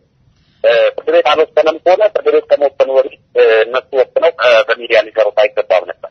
አስሮ ሌና አስመልክተን ፍርድ ቤት ሰጥተናል። የአንድነት ፓርቲ ተዋዳሪ አረካትን አቤልዳና የመሳሰሉት ስራዎች ኢቲቪ መስራትን አስመልክተን ኢቲቪን ከሰን ፕሮሰስ ላይ ነው ያለው እና በጥቅሉ የኔ መልስ ይሄ ነው የሚመስለው። አቶ ሀብታሙ ምናልባት አንዳንድ ሰዎች ግምት በቀጣይ በመታደርጉት እንቅስቃሴ ለማደናቀፍ ምናልባትም እንከሰሳለን በሚል ፍራቻ እንቅስቃሴ እንዳታደርጉ በመንግስት በኩል የመጣም የማስፈራሪያ ነገር ሊሆን ይችላል የሚል ነገር ተነስቷልና እንቅስቃሴያችሁን ሊያቆም ይችላል አሁን መንግስት እከሳለሁ የሚለው ነገር። እኔ አንድነት ፓርቲን እንደ ፓርቲ መክሰስ ይችላሉ። ፓርቲ በህግ ከሰሰ ተበበተ የሆነ ምላሽ ይሰጣል። ያ ማለት ግን ፓርቲው የጀመረውን እንቅስቃሴ በምንም መልኩ ሊያቆም የሚችልበት አንድ ምክንያት የለም። አንድ ፓርቲውን በይፋ ሳትኩት ድረስ ፓርቲውን በይፋ ተንቀሳቅሶ የፓርቲ ወንበራችን ያደጋል። የፓርቲ አቅም እየጎለበተ መጥቷል። የፓርቲ ምሁራን ወጣቶችን እያሰባሰበ ኃይል የታየውን አቅም እየፈጠረ መምጣቱ በ11 ከተሞች ያደረገው ሰላማዊ ሰልፍ በስኬት መጠናቀቁና በጥቅሉ ግን ከዛም የተለየ ከዛም ሰላማዊ ሰልፍ ከማድረግ በተለየ ትርጉም ያለው የድርጅት ስራ እየሰራ መሆኑና በአጠቃላይ ኢትዮጵያን ችግር ሊፈታ የሚችል ሰነድ ለማዘጋጀቱ ወደ ትንተና ውስጥም ጭምር የገባ መሆኑ በቅርበት ይከታተሉታል እና ይህን ፓርቲ እንደ ስጋት የሚያዩት በመሆኑ በዚህ ፓርቲ ላይ አስፈላጊውን ጫና ከማድረግ ወደ ኋላ እንደማይሉ እናውቃለን። ይህንን ጫና ይህንን ግፊት ተቋቁሞ ወደፊት ሄድ የሚያስችል አቅም አለን ብለን ነው የምናምነው። በይፋ ፓርቲውን የዘጉት እንደሆነ እንግዲህ ሰላማዊ ትግል የሚባል ነገር አንፈልግም ብለው ሳይ ላይ ደርሰዋል ማለት ነው። ሰላማዊ ትግል በኢትዮጵያ የለም ከተባለ ዋት ኢዝ ኔክስት የሚለው እንግዲህ ሁላችንም የምናየው ነው የሚሆነው። ሰላማዊ ትግሉን በር እያጠበቡት ሄዱ ቁጥር ህዝቡን ያላስፈላጊ አብዮት እየገፉት እንደሆነ ነው የምናስበው እና እኔ በአጠቃላይ ላይ የምለው አንድ ነገር ቢኖር በዚህ ሀገር ውስጥ የማያስፈልግ የሌፍቲስት ሬቮሉሽን ቢፈጠር ወይም የግራ አብዮት የተባለ የመጠፋፋት አብዮት ቢፈጠር ዋነኛው ባለቤትና ይህንን አብዮት እንዲያስነሳ የሚችለው ኢህአዴግ እንደሆነ ግልጽ ነው። በዋና ደረጃ ብላክሜል አድርገው ለጥቃት ከሚፈልጓቸው እንደሆነ ይገመታል። በዚህ ሁኔታ ውስጥ ግን በዚህ እንደ ግለሰብም ፈጽሞ አንሸማቀቅም። እንደ ፓርቲም ደግሞ የሚመጣውን ነገር የህግ አግባብ ተከትለን ሰላማዊ ትግል መስመሩን ተከትለን አስፈላጊውን ምላሾች እየተሰጠን ትግላችን ወደፊት እንደምንቀጥል ነው ጽኑ እምነት ያለን። አቶ ሀብታሙ አያሌው የአንድነት ለዲሞክራሲና ለፍትህ ፓርቲ የህዝብ ግንኙነት ምክትል ኃላፊ፣ በጣም አመሰግናለሁ። እኔም በጣም አመሰግናለሁ ተሳይ እግዚአብሔር ይስጥልኝ።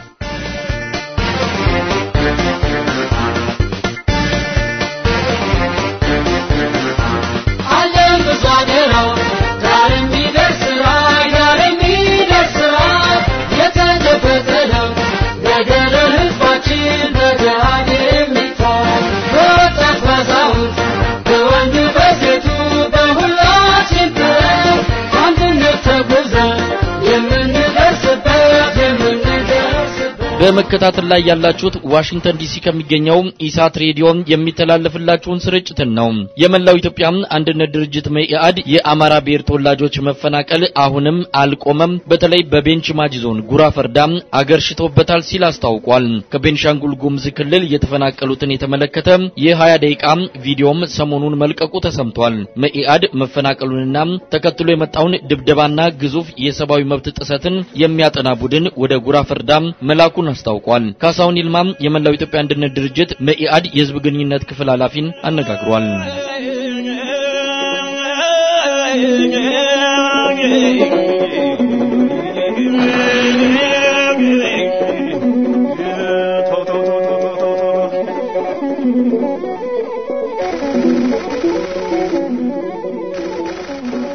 አድማጮቻችን በጉራ ፈርዳ በቤንሻንጉል በአሶሳ የተለያዩ መፈናቀሎች እንዳሉ ከዚህ በፊትም በነበሩት ዜናዎች አሳውቀናል። አሁን ደግሞ በጉራ ፈርዳ በጣም የማፈናቀሉ በተለይ አማራ ብሔር ተወላጆችን የማፈናቀል ሂደት አለ እየተባለ ነው።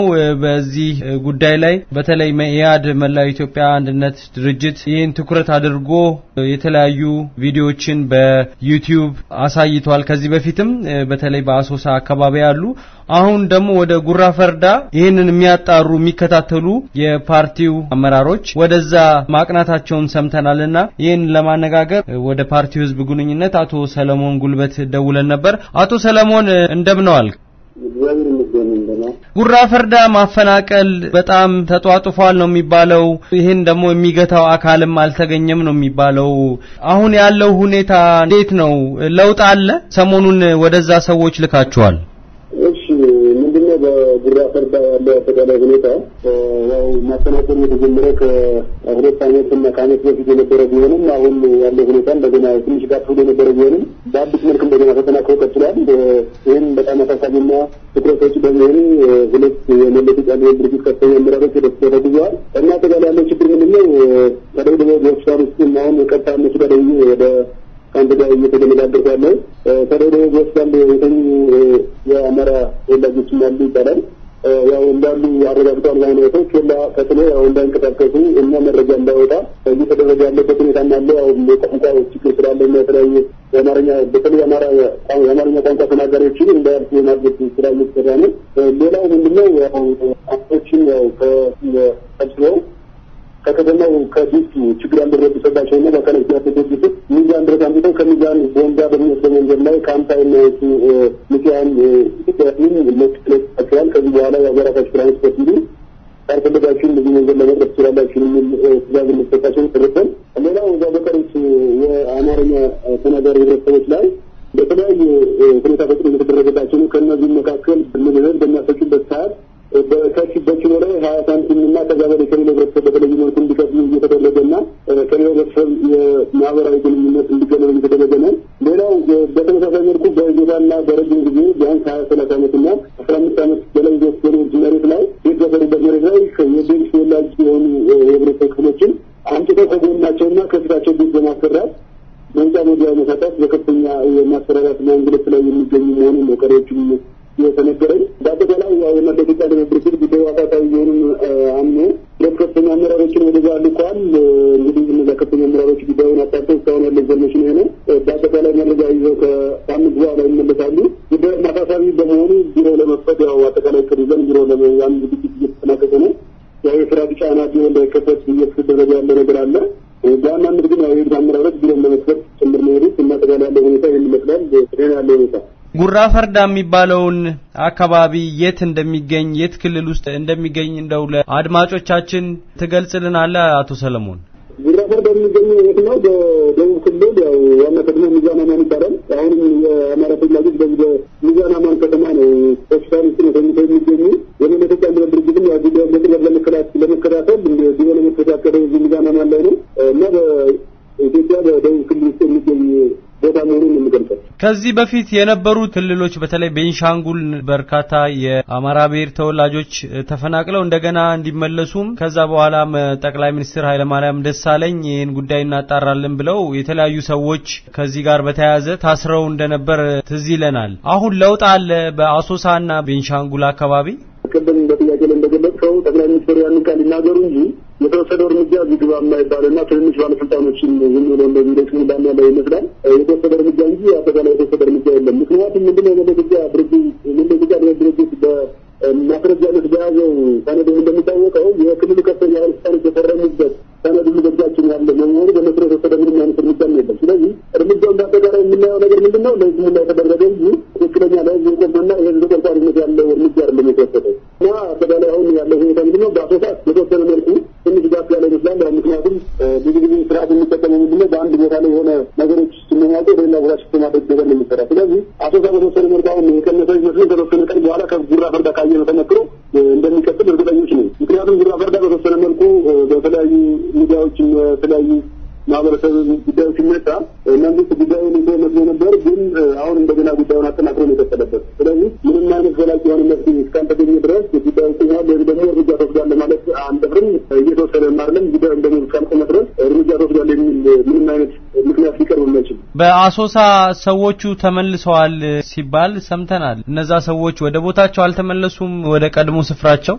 ያንተው በተወሰነ መልኩ ነው ከነበሩበት ካምፕ ወይም ደግሞ ጊዜያዊ መጠለያ ወደ ቦታቸው ሲሄዱ ልቆ መኪና እየወደቀ ቦታቸው ያለፉ ብዙ የአማራ ክልል ተወላጆች አሉ። ከዛ አልፎ ተርፎ በቦታው ሄደውም ቢሆን የተረጋጋ ህይወት መኖር አልቻሉም። ምክንያቱም እስካሁን ባለን መረጃ ድረስ ያው የተለያየ ዛቻና ማስፈራሪያ እንግዲህ እየተፈጸመባቸው እስካለ ድረስና ምንም አይነት የተረጋጋ ህይወት እስካልኖሩ ድረስ ወደ ቦታው ተረጋግተው ኖረዋልና ቦታውን በዘላቂነት ይዘዋል፣ ቦታቸውን በዘላቂነት ይዘዋል የሚል እምነት የለም። ስለዚህ እናንተ ከኢትዮጵያ በአሁኑ ሰዓት ካለው ገዢው መንግስት ጋር ተነጋግራችኋል? ይህንን ነገር ለመፍታት በዘላቂነት ያደረጋችሁ ጥረት አለ በበኩላችሁ? እንደመለከት አንደኛው ድርጅት ያው ለመንግስት ኃይለማርያም ደሳለኝ ያው ደብዳቤ ጽፈናል። ጉዳዩን ወደ ፍርድ ቤት ለመውሰድ እየተዘጋጀን ያለንበት ሁኔታ ነው ያለው እና ደብዳቤ ጽፈን ምንም ከመንግስት ያገኘነው ምላሽ የለም። ያው ዝም ብሎ እንደዚህ እርምጃ ተወስዷል ተብሏል ከመንግስት ምንም የተወሰደ እርምጃ እንደሌለ ያው ብዙ አመላካች ነገሮች አሉ። ምክንያቱም ይህንን ደብዳቤ በፊርማቸውና በማተማቸው ያጸደቁ ሁሉም ባለስልጣናት ሳይቀሩ ወደ ከፍተኛ አመራርነት የበለጠ እየተሰሙ እንጂ እየተጠቀሱ ወይም ደግሞ እንዲታሰሩ ማረሚያ እርምት እየተሰጣቸው አይደለም። ይህን ትእዛዝ የሰጡት እነማን እንደሆኑ ታውቋል? እንዲፈናቀሉ እነዚህን የሚያደርጉት ያው በትእዛዝ የተሰጠው ከተወሰነ ከዓመት በፊት ነው። ያው በክልሉ ተወሰዳደር በወቅቱ የነበሩት ባቶች ድርጅቱ ነው ያው የተባለ ያን ደግሞ ደብዳቤ በእጃችን አለ። አሁን ባለበት ሁኔታ ግን ያው ብዙ ስራውን አጠናቀን ስላልቻለ በዝርዝር ማቅረብ አንችልም። ከተወሰነ ጊዜ በኋላ ጉዳዩን በዝርዝር ልናስረዳ እንችላለን። አቶ ሰለሞን ጉልበት የመኢአድ የህዝብ ግንኙነት በጣም እናመሰግናለን።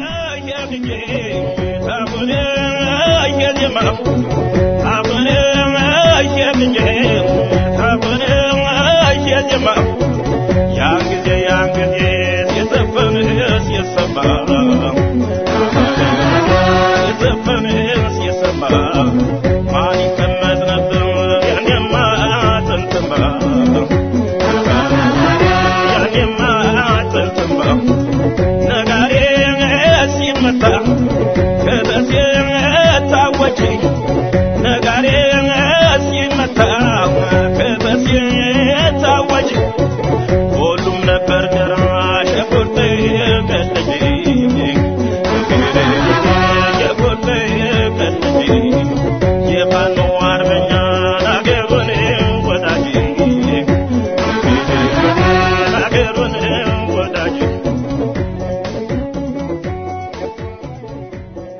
በመከታተል ላይ ያላችሁት ዋሽንግተን ዲሲ ከሚገኘው ኢሳት ሬዲዮ የሚተላለፍላችሁን ስርጭት ነው። መሳይ መኮንን በመስተንግዶ አብሬያችኋለሁ። እዚያ አጠገቤም ሰለሞን ከበደ ይገኛል። በእለቱ ዜናዎች ላይ የተወሰኑ ሐሳቦችን እንለዋወጣለን። እንግዲህ በዋናነት ዛሬም ሰፊውን ቦታ ይዞ ያለው ትላንት አንድነት ለዲሞክራሲና ለፍትህ ፓርቲ ያደረገው ሰልፍ ነው። ከ33ቱ ፓርቲዎች ስብስብ ጋር በመሆን ሰልፉን በተመለከተ ኢሳት ሰፊ ዘገባ ሰርቷል። እንግዲህ ዛሬ በሰፊው መነጋገሪያ የሆነው ደግሞ የአቶ ሽመልስ ከማል ሰልፉን በተመለከተ የሰጡት መግለጫ ነው። ለነገሩ እሳቸው ምን ሊኑ እንደሚችሉ በብዙዎች ዘንድ የተጠበቀ በመሆኑ ምንም ቦታ ያልሰጡት ሰዎች እንዳሉ ነው የሚታወቀው። ነገር ግን መንግስት ነው መንግስትን ወክለው ከተናገሩ ምናልባት የመንግስት አቋም ይህ ከሆነ ምን ማለት ይቻላል በሚል እኛም የተለያዩ ሰዎችን ያነጋገርነው የፓርቲ ሰዎችን አነጋግረናል። እንዲሁም በሙስሊሞች ጉዳይ ላይ የተነሱ ነገሮችም ስላሉ ከሙስሊሞችም ያነጋግርናቸው አሉ። የዛሬ እንግዳችን ወደ ኋላ ላይ ጋዜጠኛ ሳዲቅ ይቀርባሉ ማለት ነው። እንደው ሰለሞን የትላንቱን ሰልፍ እንዴት አገኘኸው? በርግጥ መስቀል አደባባይ ተጠብቆ እዛው ቀበና ቀርቷል። የትላንትናው ሰላማዊ ሰልፍ እንግዲህ ብዙዎችን በአዲስ አበባ የሚገኙ የውጭ ኮሚኒቲዎችንና አምባሳደሮችን ሁሉ ሳይቀር በጣም ግርምትን የፈጠረ ሁኔታ ነበረ። ምክንያቱም በታሪክ ለመጀመሪያ ጊዜ ነው ይሄ መንግስት ህዝብ በነጻ ሐሳቡን አደባባይ ወጥቶ እንዳይገልጽ ያደረገው። አደባባይ ብቻ ወጥቶ ሳይሆንም የትኛውም ስፍራ ላይ ሐሳቡን መግለጽ ያልቻለበት ቀን ነበረ ትላንትና። ምክንያቱም ትላንት እንደምታስታውሰው የአንድነት ቢሮ ከነበረበት የቀበና አካባቢ ወደ 4 ኪሎም ወደ መገናኛም ወደ አብዮት አደባባይም ወዴትም ህዝቡ እንዳይሄድ እገታ ተካሂዶበት ነበረ ትላንትና የዋለው እና ይሄ ክስተት በጣም አነጋጋሪ ነው። ብዙ ሰዎችም አስተያየት እየሰጡ ነው የሚገኘው። መሳይ እንግዲህ ሰልፉ በርግጥ መጀመሪያ በጃን ሜዳ ይካሄዳል የሚል ነው ከመንግስት በኩል ያለውና በጃን ሜዳ በኩል ያለውን ነገር ይከፍታሉም ሲባል ምንም የከፈቱት መንገድ የለም። በሁሉም ቦታ ሰው እንዳይንቀሳቀስ ነው ያደረጉት። ከዚህ በተጨማሪ ደግሞ አቶ ሽመልስ ከማል የተናገሩት ነገር አለ። እዛ ቦታ ላይ ራሱ ሰልፉን ማድረጋቸው ህገወጥ ነው አሉ። እኚህ ሰዎች ጽፈት ቤታቸው በር ነው ሊሄዱ ነው እዛው ሊያደርጉ አላሰቡምና ምንድነው መንግስት ምን እያሰበ ነው? እንግዲህ የትም ሄድ መንቀሳቀስ እንዳይችሉ አድርጎ እዛም አትችሉም ካለ ተንሳፈው አየር ላይ ማድረግ ይችላል ወይ? ምን ለማለት ነው መንግስት እንደዚህ አይነት መግለጫ ሊሰጥ ይችላል ወይስ መንግስት ያሉ ባለስልጣናት እየተናበቡ አይደለም እርስ በርስ? ምናልባት ነገ ከነገ ሌሎቹ ባለስልጣናት መጥቶ አቶ ሽመልስ ከማል ያሉትን የሚያፈርስ ነገር እንሰማዩን ከዚህ ቀደምም አቶ ሽመልስ የሚናገሩት እየፈረሰ ነውና በተደጋጋሚ አው እንግዲህ መንግስት የሚሰጡት መግለጫዎች ትንሽ ግራ ይጋባሉ። ምክንያቱም እርስ በርስ የሚጣረስ ነገር የመናገር ነገር ያስተዋልንባቸው ነው ያለነው። ትላንትን በተመለከተ ትላንት እንግዲህ አንድነትን በተደጋጋሚ ግልጽ አድርጎት ነበረ። ከተቻለ እስከ ቅዳሜ ምሽት ድረስ መንግስት የሚፈቅድልን ለጥያቄያችን መልስ የሚሰጠን ከሆነ 9 አማራጭ ቦታዎች ያሏቸው አቅርበው ነበረ። ለነሱ ምላሽ አልተሰጣቸውም እስከ ቅዳሜ ምሽት ድረስ። ስለዚህ እነዚህ አንድነት ፓርቲዎችና 33ቱ ፓርቲዎች ያላቸው አማራጭ እሁድ ዕለት ተገናኝተው ጧት ጽፈት ቤት ወደ ተፈቀደላቸው ቦታ የመሄድ እንኳን ሐሳብ ይዘው ነበር መሰለኝ። ያንንም እንዳያደርጉ ነው እንግዲህ የትም መሄድ አትችሉም ተብለው ታግተው ነው ያሉትና እነዚህ ሰዎች እንግዲህ ትላንትና በአለ ጽፈት ቤቱ በነበራቸው ቦታ ላይ ነው ተቃውሟቸውን ሲያሰሙ የነበሩት። ምክንያቱም የትም መሄድ መንቀሳቀስ አልቻሉም። ፌደራል ፖሊስ በየቦታው ተሰማርቶ ነው ያለውና ትልቅ እገታ ተደርጎባቸዋል። ይሄንን እገታ አድርገህ ደግሞ ከእንደገና ህገወጥ ነው ያካሄዱት ነገር ማለቱ እኔ ለሰሚም በምን መልኩ እንደሚረዳው ተናጋሪዎቹም ከተናገሩ በኋላ ይሄን ነገር ሲያስተውሉት ምን እንዳሉ እኔ ራሳቸው መልሶ ግራ የሚገባቸው ይመስለኛል። ምናልባት አምልጧቸው የተናገሩት ነው እንዳይባል እንግዲህ በቴሌቪዥን የቀረበው ተቀርጾ ነው የቀረበው ቀጥታ ስርጭት አይደለም። ስለዚህ አምልጦ ነው አዳልጦም ነው እንዳይባል እንግዲህ አስቦበት የተናገሩትም ሊሆን ይችላል ብለን እንገምታለን። ነገር ግን መንግስት በሚል ራሱን ካደራጀና ራሱን ህዝብ መራሉ ብሎ ከሚቀመጥ የተወሰነ ነገር ይጠበቃል። ቢያንስ ፕሮፓጋንዳው ስራ ራሱ በተወሰነ ደረጃ ምን መምሰል እንዳለበትም የተማካከሩበት አይመስለኝም። ለማንኛውም አቶ ሽመልስ ከማል አንድነትን ለመክሰስም የተዘጋጁበት የሚመስል ቃል መጠይቅ ነው የሰጡት። አንድነት ህገወጥ ነው፣ ይሄ ደግሞ በግ ያስጠይቃል። በተለይም ደግሞ ሽብርተኛ ተብሎ የተከሰሱትና ፍርድ ያገኙትን ማሞካሸት በራሱ ወንጀል ነው። ስለዚህ አንድነት ይሄንን ተጠያቂነት ሊኖርበት እንደሚችል ማወቅ አለባቸው። ህገ መንግስቱን ደፍጥጠውታል፣ ጨፍልቀውታል ሲሉ ነው የተናገሩትና ምናልባት ይሄ ነገር ወደ ክስ ሊያመራቸው ይችላል ወይስ መንግስት እንዲሁ አስፈራርቶ ተዋለው ነው? ሰሞኑን እንግዲህ የተለያዩ ነገሮች እየሰማን ያለ ነው። እንደምታስታውሰው ሰሞኑን ቅስቀሳ በመድረግ ላይ የነበሩ የአንድነት አመራሮች በተደጋጋሚ እስራት እየታሰሩ እየተፈቱ ነበር ያለውና መንግስት ይሄን ነገር ምንድነው እንደ መረጃ እንደመሰብሰብ ሰዎችን እየያዘ ልክ በይቅርታ እየፈታቸው እንደሆነ ለማሳየት ቪዲዮም እየተቀረጹ ነው እነዚህ ሰዎች ዝም ብለው አይደለም የሚለቀቁት ሲያዙም ይቀርጻሉ ሲለቀቁም ይቀርጻሉና መንግስት እዚህ ድረስ ታግሻለሁ ለማለት የሄደ ለማስመሰል ነው ይሄንን ጨዋታ ሲጫወት የከረመው እስከመቼ ግን እንዲያነት ይሄ ነገር ህዝብም ነቅቷል ዓለም አቀፉ ማህበረሰብም አውቆበታል ምናልባት ኢህአዲግና በዙሪያ ያሉ በዚህ ነገር ለመሞኘት ወይም ራሳቸውን ለማታለል ይፈልጉት ካልሆነ በስተቀር ይሄ ነገር እንደማዋጣ በተደጋጋሚ ታየ በብዙ ነገሮች መንግስት ሙከራ አድርጓል ነገሮችን ህጋዊ ሽፋን ለመስጠት ብዙ ሙከራ አድርጓል ግን የሚያዋጣ አልሆነም ዛሬም ይሄ በፊት የነበረን ነገር መድገም እንደው ምን ያህል ያስኬዳል ብለው ነው አዎ እንግዲህ ይሄ ነው በጣም ትንሽ ግራ እየገባ ያለው አንደኛ ምንድነው ኢህአዴግ የሚሰራው ነገር ግራ ገብቶታል ወይ ምንድነው የሚሰራው ነገር የዲፕሎማቲክ ኮሚኒቲዎችም በዚህ አጋጣሚ ላይ በይፋ መግለጫን ከመስጠት ይቆጠባሉ እንጂ ራሳቸው የሆነ ግርምት እንደፈጠረባቸው ከአዲስ አበባ የሚደርሱን መረጃዎች ያመለክታሉ ምን ይላሉ በተለይ እነሱ አሁን ይሄ ኢትዮጵያ ውስጥ በጣም የሚገርም ነው መስቀል በዓል ተከብሯል እንግዲህ መስቀል በዓል ሃይማኖታዊ እንኳን ቢሆን ለልማት እስከሆነ ድረስ ለማንም መከልከል የለበትም ወይም ደግሞ ከተከለከለ ለሁሉም ነገር ነው መከልከል ያለበት ከዛ ቀደምም የሃይማኖቶች ጉባኤ ሰልፍ አካሂደዋልና እንዲህ አይነት ነገር ሲፈጸም በአንድ ሀገር ውስጥ ለከለ የሚፈቀድ ምናልባትም ብዙዎች ያስታወሱት ምንድነው በጣሊያን ጊዜ የ5 አመት ወረራ ጊዜ ማለት ነው ፒያሳ ለጣሊያኖች ለነጮቹ ካልሆነ በስተቀር በፒያሳ አይፈቀድም ነበር ሌላ ሰው መታየት አይችልም ነበር አሁን እንደዚህ አይነት የማህበራዊ ክፍፍል ተፈጠረ ወይ ለኢህአዲግ ሰዎች የሚፈቀድ ለሌሎቹ ኢትዮጵያውያን የማይፈቀድ ይሄንን ዘመን ያስታወሱም ሰዎች ነበሩ እና ዓለም አቀፉ ማህበረሰብ ምን አለ ዓለም አቀፉ ማህበረሰብ በእርግጥ እስካሁን ድረስ ኦፊሻል በሆነ መንገድ የሰጡት መግለጫ የለም ግን ምንድነው ከቅርብ ከመናቃቸው አካላት የምንሰማው ነገር በጣም ይሄ ነገር አዲስ ክስተት እንደሆነባቸው ነው እየተናገሩ ያሉት ማለት ነው እንደዚህ ውስጥ ለውስጡን ከመጋረጃ በስተጀርባ መሆኑ ማለት ነው ምንድነው ጃን ሜዳም መጀመሪያ ተፈቅዶላቸው ነበር ጃን ሜዳ እንደምታቀርቡ ደግሞ በቅርቡ ወታደራዊ ተቋማት አሉ ህጉ ደግሞ ሰላማዊ ሰልፍ ስታደርግ ወታደራዊ ተቋም ካለበት 500 ቢያንስ መራቅ አለበት ይላል ጃን ሜዳ ደግሞ ይሄንን መስፈርት አያሟላም አንድነቶች ይሄ ነገር አያሟላም ይሄንን መስፈርት ግራ ገብቶናል 9 የሚሆኑ አማራጮችን ይታይክ 9 አማራጭ ሰጥተህ አንድም አማራጭ አልተፈቀደልህ ይሄ በራሱ ትልቅ ኢህአዴግ ምን አይነት አገዛዝ ውስጥ እንደሆነ የሚያሳይ ነገር ነው ብዙ አደባባዮች አሉ እኔ እንደውም አንድነት ያስቀመጣቸው 9 አብዮት አደባባዮች በቂ አይደሉም ግን ስለጨነቃቸው ነው እነዚህን 9 አደባባዮች እንደ አማራጭ ይሄዱትና እነዚህ ፓርቲዎች ኢህአዴግ የሚያደርስባቸውን ጭቆና ተቻችለው እንኳን እስቲ እዚህ ድረስ እንሂድ ብለው 9 አማራጮችን ሰጡ ለ9ኙ አንቀበልም አንፈቅድላቸውም የሚል ምላሽ እናያገኙ በጣም የሚገርም ነው ለማንኛውም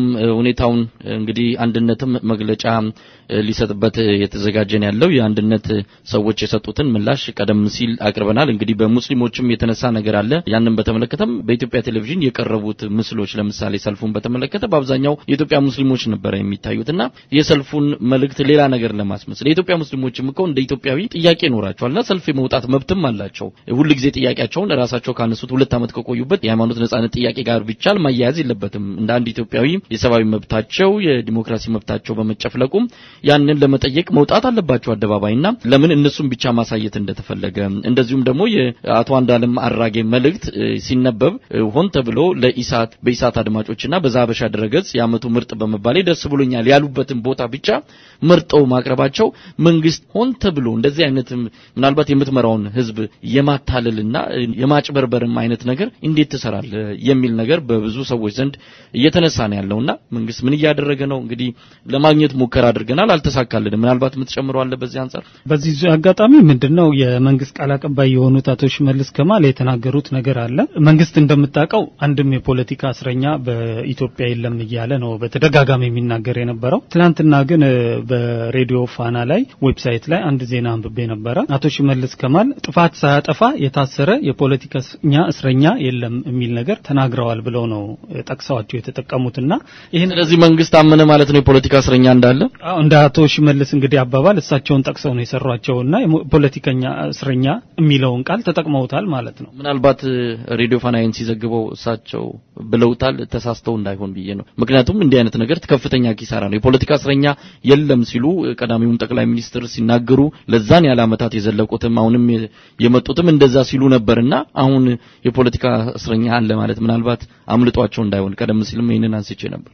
እቺ ነገር እኛንም ትንሽ ግራ ገብታናለች ለመወያየትም ርዕስ የሆነችን በዚህ ምክንያት ነው ምክንያቱም ዜናው ላይ ስናየው ግርም ነው ያለኝ ምክንያቱም ይሄ መንግስት በጣም በጥንቃቄ ጉዳይ የሚያየው ስለሆነ ይሄ ነገር ተጠቅሶ ሳይ እኔም ትንሽ ግራ ገብቶኛልና ይሄ ብቻ አይደለም ሰሞኑን የመንግስት ባለስልጣናት እርስ በርስ የሚጣረዙ ነገሮች ብዙ ነገር ነው እየተናገሩ ያሉትና ቅድም እንዳልከው ኢሳትን የተመለከተ ንግግር አደረጉ የሚለውን ምናምን በቃ መንግስት ግንቦት 7 እና እነዚህ ኦብነጎችን ሽብርተኛ አድርጎ ፈርጇቸዋል እና እነዛ ሽብርተኛ ብሎ የፈረጃቸው አካሎች ስማቸው በተነሳ ቁጥር ካንተ አፍ ላይ የወሰደ በመንግስት ሚዲያ ለህዝቡ መመለስን ነው የተያያዘው መንግስት ትልቁ ስራ አድርገው እንግዲህ ያዙት ይሄ ስለሆነ ነው ቅድምም ያልከውን ክስተት ማየት ይቻላል አቶ ሀብታሙ አያሌው የአንድነት ለዲሞክራሲና ለፍትህ ፓርቲም ቀደም ሲል የህዝብ ግንኙነት ምክትል ኃላፊ ናቸው እሳቸውም የተናገሩት አለ ቀሽም የፕሮፓጋንዳ ስራ ነው መንግስት በፕሮፓጋንዳው ምን ያህል እየደከመ እንደመጣ የሚያሳይ ነው ያቶ ሽመልስ ከማል የሚል ነገር አንስተዋልና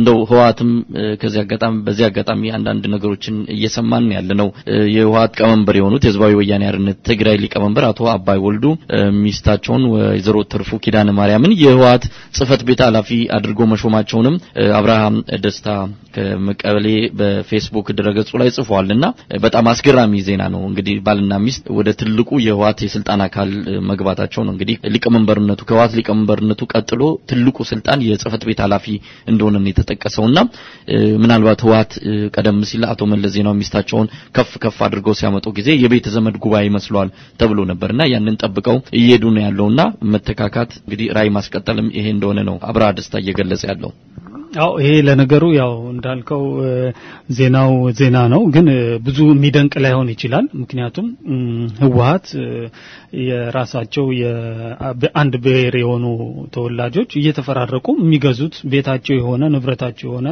ድርጅት እንደሆነ ያደባባይ ሚስጥር ነው ሆኖ ያለውና ይሄ ነገር አይደንቅም ምክንያቱም ትልቁ እንግዲህ የኢትዮጵያ ፖለቲካ ችግር ተደርጎ የሚታየው አንዱ ህወሓት ነው ህወሓት መፍትሄ ካላገኘ የኢትዮጵያ ወቅታዊ የፖለቲካ ችግርም መፍትሄ አያገኝም የሚሉ ብዙ አካሎች ናቸውና ህወሓት ይሄንን ነገር የሚያደርገው ያው እርስ በርስ በቦታው ጠንክሮ ለመቆየት የሚደረግ ትግል ነው የሚመስለው ሰለሞን እንግዲህ ሌሎች በርካታ ርዕሰ ጉዳዮች አሉ ምናልባት የሰዓቱ ሁኔታ ሊያፈናፍለን የሚችል አይመስለኝም ለማንኛውም ለጊዜ በጣም አመሰግናለሁ ምናልባት እንደው አንድ ደቂቃም ጊዜ የምትሆን ከሆነ ዛሬ ትንሽ በሰፊው እየተወራ ያለው ነገ የመንግስት መስሪያ ቤቶች ከዛሬ እኩለ ሌሊት ጀምሮ ይዘጋሉ የሚል ትልቅ ስጋት አለ ከዛሬ እኩለ ሌሊት ጀምሮ ማለት ነው በአሜሪካ የሚገኝ የመንግስት ተቋሞች ማለት ነው ይሄ ክስተት ሊከሰት የሚችለው በምን ምክንያት ነው ሪፐብሊካንና ዴሞክራቶች ባጀት ላይ በተመለከተ ትልቅ አለመግባባት አላቸው ሪፐብሊካን በተለይ የኦባማ ኬርን እየተቃወሙ ነው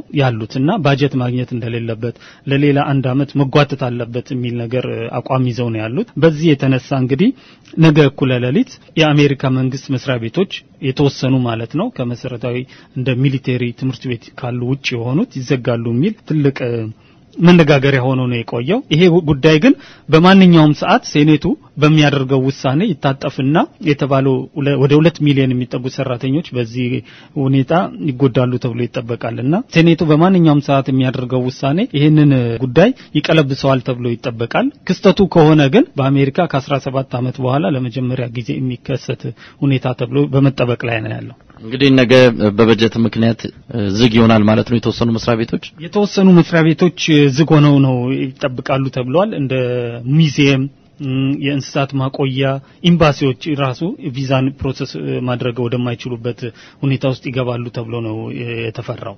አመሰግናለሁ ሰለሞን እንግዲህ በመጨረሻ ምናልባት አሁንም አንድ ደቂቃ ካለን የኢሬቻ በዓል በኦሮሞ ብሔረሰብ ዘንድ የሚከበረው ትናንት በደብረ ዘይት ዋናው መከበሪያው ቦታ ቢሾፍቱ ደብረ ዘይት እንደሆነ ይታወቃልና በዓሉ አከባበሩ ምንድነው ሃይማኖታዊ ወይም ደግሞ ባህላዊ መሰረቱ እንግዲህ ሆራ የኢሬቻ በዓል በየአመቱ መስቀል በኋላ በሳምንቱ የሚከበር ትልቅ በኦሮሞ ብሔር ተወላጆች ዘንድ ትልቅ ክብር የሚሰጠው ጉዳይ ነው ቀኑ ኢሬቻ ቀን ምንድነው የምስጋና ቀን ነው ብለው ኦሮሞዎች የሚገልጹት እዚህ ታንክስ ጊቪንግ እንደሚባለው ማለት ነው በቃ እንደዛ ያልተናነሰ ነው ምናልባት ያኛው የኦሮሞቹ ከፈጣሪያቸው ጋር ነው ጌታቸውን የሚያመሰግኑበት ነው ለዚህ ላደረስከ አደረስከን ምክንያቱም በዓሉ የሚከበረው ከክረምት ወደ በጋ በመንወጣበት ሰዓት ነውና ይሄ የመስከረም ወር እንደምታውቀው ልምላሜ ያለበት ብዙ የተፈጥሮ ነገሮችን የምታይበት ነውና ይሄ ወቅት ኦሮሞ ብሔረሰቦች ተሰባስበው በሆራ ሐይቅ ዙሪያ ያመሰግናሉ ለዚህ ያደረስከን አምላክ ለሚቀጥለውም አደረሰን ዘመኑ የጥጋብ ይሁን ምናምን የሚል ነገር አካተው የምስጋና ቀን አድርገው የሚውሉበት ቀን እንደሆነ አውቃለሁ እንግዲህ ይሄንን በዓል ለሚያከብሩት የኦሮሞ ኢትዮጵያውያን በሙሉ እንኳን ለኢሬቻ በዓል አደረሳችሁ እንላለን መጨምረው አለ ሰለሞን ምናልባት የበዓሉ አከባበር አሁን ከብሔሩ ወጣ ብሎ የተለያዩ የህብረተሰብ አካላትንም ያካተተ ቁጥሩ ወደ 1 ሚሊዮን የሚጠጋ ህዝብ አሁን እንደውም ከውጭ ሀገር ሁሉ ከዚህ ከአሜሪካ ከአውሮፓ የተለያዩ ሰዎች እየሄዱ ይሄንን በዓል እንደሚያከብሩ ለማከለ ያህል ነው አመሰግናለሁ ለኢሬቻ በዓል በድጋሚ እንኳን አደረሳችሁ ዝግጅታችን ይቀጥላል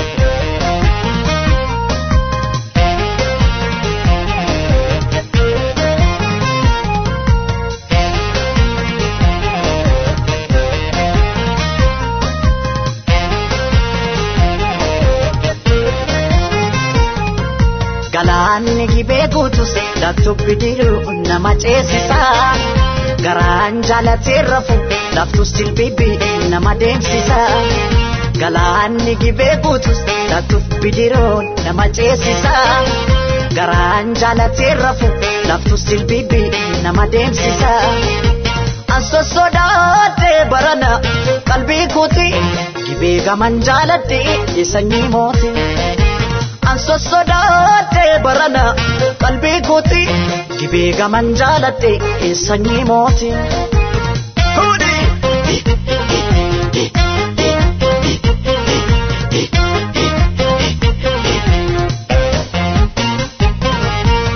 Masukun arrageessi jimma Masukun qallatee furdata Masukun qallatee furdata Masukun namni michuu qabu Masukun hammatee dhungata Masukun hammatee dhungata Masukun namni michuu qabne Masukun qobaaduu dubbata Masukun qobaaduu dubbata Jimma jirtatti qubaansi qaba biyyaan fagaanne Yaada keetanii qobaa gunguma malee maraanne Jimma jirtatti qubaansi qaba biyyaan fagaanne Yaada keetanii qobaa gunguma malee maraanne Kan koolaphee sumaaf nuugituma natti taate kakka suusii buna wayya suusii buna addafanii danfisu maasoofi hafanii raffisu Kan koolaphee sumaaf nuugituma Natti taate kakka suusii buna wayya suusii buna dafanii danfisu maasoo dafnaan akkamiin callisu Hudiga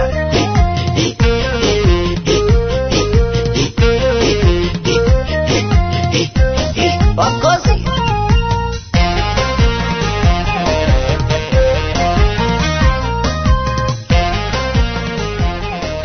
ይህ ዋሽንግተን ዲሲ ከሚገኘው ኢሳት ሬዲዮ የሚተላለፍላችሁ ስርጭት ነው በ571 305 1637 የደረሱን መልእክቶቻችሁ ቀጥሎ ይቀርባሉ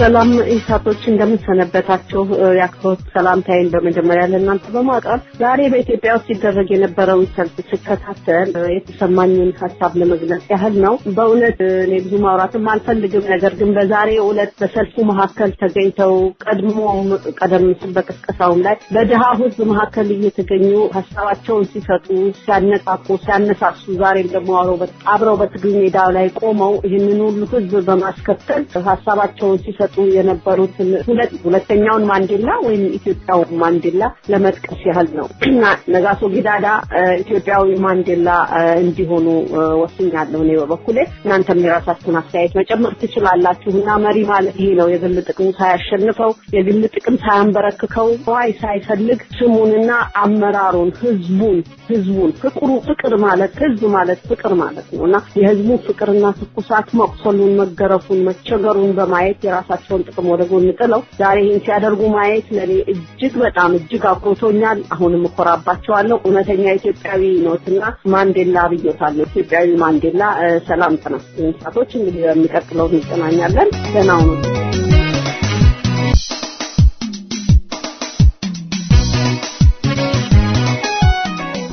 ጤና ይስጥልኝ ኢሳቶች፣ እንደምን አላችሁ? ክብር ለእናንተ ይሁን። መጀመሪያ ክብርም ለኢትዮጵያ ይሁን። ኢትዮጵያ ነችና አንድ አስተያየት መስጠት ፈልጌ ነው። መቼም ያገሬ ሰው ጉድ ሳይሰማ መስከረም አይጠፋም ይባላል። መባቻው መስከረምና ጉድ ሰማ። ይህ መልእክት ለኢትዮጵያ የሰራዊት አባላት ማለት ነው። አስተያየት ሰጪዎች ሰማው ካሁን በፊትም የሰማሁት ነው። ህዝብን እያፈኑ ለምን ትከለክሉናላችሁ ሲባል እንጀራዬ በጣም አሳፋሪ። በየትኛውም ዓለም ተደርጎ የማይታወቅ አንድ ሰራዊት ህዝብን እያፈነ እንጀራዬ ነው ባካችሁ። እንዴት ነው እንጀራዬ ነው የሚባለው? እስኪ በየትኛው ዓለም በየትኛው አገር ነው አንድ ሰራዊት ህዝብን እያፈነ እንጀራዬ ነው ባካችሁ? በምርጫ 97 ያ ሁሉ ሰው ሲገደል እንጀራቸው ነበርና ነው ያን ሁሉ ሰው የረሸኑት? የትኛው ዓለም ነው አንድ ሰራዊት ህዝቡን እያፈነ እንጀራዬ ነው ማለት? ነገስ ከነጎዳ ያ ፖሊስ ቤቱ ገብቶ ማታ ቤቱ ገብቶ እሑድ ማታ ቤቱ ገብቶ ከልጆቹ ጋር ከሚስቱ ጋር ሲበላ ምን ሰርቼ ነበር ብሎ ነው እንጀራውን የሚበላው? ህዝብን አፍኜ ነበር እንጀራ ልብላ ነው? የሰራዊት አባላት ሰዎች ምንድነው በአባታቸው ወይም በቤተሰባቸው አባወራ ላይ የሚሰማቸው? በጣም የሚያሳፍር 99.6% ያለፈ መንግስት ምን አሰራው? 4.4 ሰው ወጣ አልወጣ ምን አሰራው? ለምን ለቀቅ አርጎ አያየውም? ምንድነው ችግሩ? 99.6 ያለፈ ፓርቲ ነኝ ብሏል። 4.4 ምንም ማለት አይደለም። ከ80 ሚሊዮን ህዝብ ምን ነው ለቀቅ አርጎ አያየውም? ምን አሰራው? በመጨረሻ ለኢትዮጵያ ሰራዊት አባላት በሙሉ እባካችሁን የህዝብ ናችሁ እናንተ። ነገ ከነጎዲያ ሞት አለ። ማንም ሰው ያልፋል። ለሚያልፍ ህይወት የማያልፍ ታሪክ ሰርታችሁ አትለፉ። ልቦናችሁን ከልብ አርጋችሁ ገዝታችሁ ተመክሮ አድርጉ። ከሌላው ሀገር ሰራዊት ቃላት ያጥረኛል። የእውነትን ነው። በጣም ነው ያፈርኩት። በቅርቡ ጊዜ ካለን እስኪ ባለውበት በጀርመን ትልቅ ኮሜዲ ይሰሩበት ይሆናል። በየትኛው ዓለም ያልተደረገ አንድ ሰራዊት እንጀራዬ ነው ባካችሁ ነገ ከነጎዲያ ግደል ቢባል የሚገል ሰራዊት ነው ማለት ነው። አመሰግናለሁ። ልናገር የሚፈልገው ልናገር አልቻልኩም። እግዚአብሔር ይስጥልን። ኢትዮጵያውንም ለዘላለም ተከብራ ትኖራለች። አጭር ነው ጊዜው፣ አጭር ነው። ሁሉም ይስተካከላል። አመሰግናለሁ። ታንክ ዩ ባይ ባይ።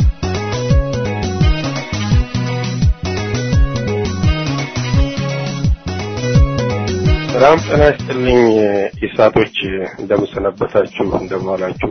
ለምታቀርቡት ሁሉ በቅድሚያ እያመሰገንኩ አሁን የዛሬ ደወልኩበት ዋናው ትልቁ ነገር የአማራ ወጣት ንቅናቄ የተባሉት ኃይሎች እጅግ ለሚሰሩት ስራ እጅግ በጣም ደስ ይላል ይደልኩት።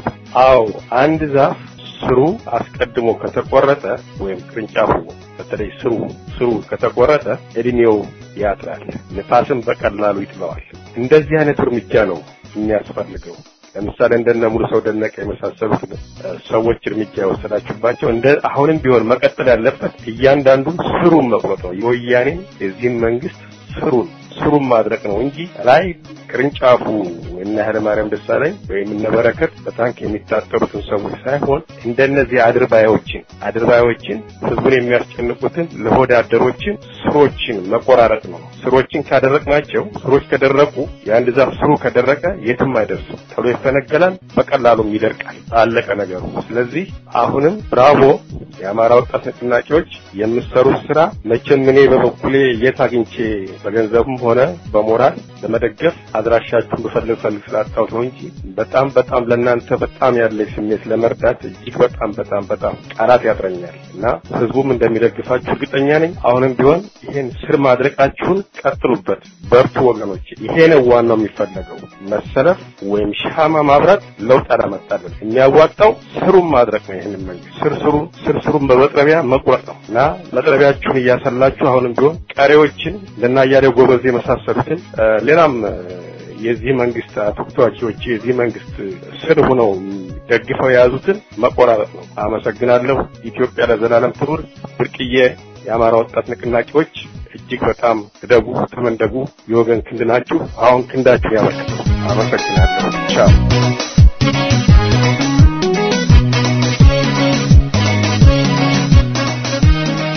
ሄሎ ኢሳቶች ዛሬ ለአስተያየት ወይ ደግሞ ለጥያቄ አይደለም የደወልኩት። በጣም ከፍተኛ ምስጋና ነው በእውነት ከልብ ነው የምናመሰግነው። ኢሳት የግንቦት ሰባትን የነበረውን የስብሰባ ሚቲንጉን ያቀረባችሁልን በጣም ብዙ ጥያቄዎች የነበሩን ነው እነ ዶክተር ብርሃኑ የመለሱልን የብዙ ሰው ውስጣችን ይጉላላ የነበረ ጥያቄ ነው። በጣም ከልብ እናመሰግናለን በእውነት። እናንተ ባትኖሩ ኖሮ ይህን ሁሉ ነገር በምን እናገኘው በምን እንሰማው ነበር? ማንም ውስጥ እንደው ኢሳት ባይኖር ይህን ነገር ከየት እናመጣለን? በጣም ነው የምናመሰግነው። አድማጮች ወጣቱ ኢሳትን በደንብ ተባብረን እንርዳው። የማናገኘውን ሁሉ ማሳጊን ከናስ ፕሊዝ እናመሰግናለን። ከዚህ ከዚህ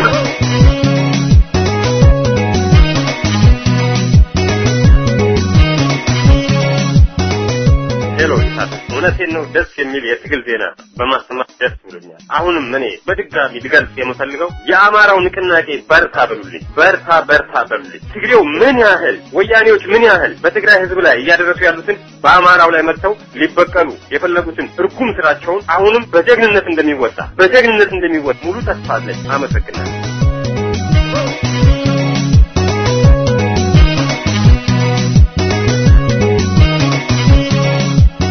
ሄሎዋክን ባላለው ምረውለው ከላስቲክ ነው። ባንተና በአንድነት ፓርቲ ተራውን ሰላማዊ ድርስ ሰምቼን የደወልኩት ባለፈ ሰማያዊ ሲጠራ መስቀል አደባባይ እንደማይቻል ተነግሮት ነገር ግን በእንደ አካሄድ ጠርቶ ሰልፉም ከመጨረሻ ሳይደርስ በየመንገዱ ላይ ተበታትኖ ነው የቀረው። ጌታማ ቢሆንም ቅሉ ግን ያንድነት ግን በጣም ያሳዝነኝ። ምክንያቱም ኦሬዲ መስቀል አደባባይ ሊደርሱ እንደማይችሉ እያወቁት የተሰበረ ድልድይ እንደማለት ነው መስቀል አደባባይ ባሁን ሰዓት። እኔ ወደዛ መሄዳቸው አግባብ አይደለም ምናምን እያልኩኝ ነገር ግን ኦሬዲ ተከልክሏል። ስለዚህ እዚህኛው ሜዳ ላይ ይሁን እዛኛው ሜዳ ላይ እዚህ አደባባይ ላይ እዛኛው አደባባይ ላይ ያሉ በትንሽ ትልቅ ከመነታረክ ይልቅ ያንን የመሰለ የህዝብ ብዛት ያንን የመሰለ ወጣቶች የእስር ቤት ልብስ ለብሰው ቸውና እግራቸውን በሰንሰለት አስረው የሄዱ ያሉበትን ትዕይንት ምን አለ ጃን ሜዳን ላይ እንኳን ቢያሳዩት ኖሮ ምን አለ ይሄን ተቃውሞ ጃን ሜዳ ላይ ቢሆንሳ አብዮት አደባባይ ላይ እኛ ምን አለን? አንዱን አጋጣሚ ተጠቅሞ ወደ ተሻለ ነገር መሄድ አይሻልም ወይ?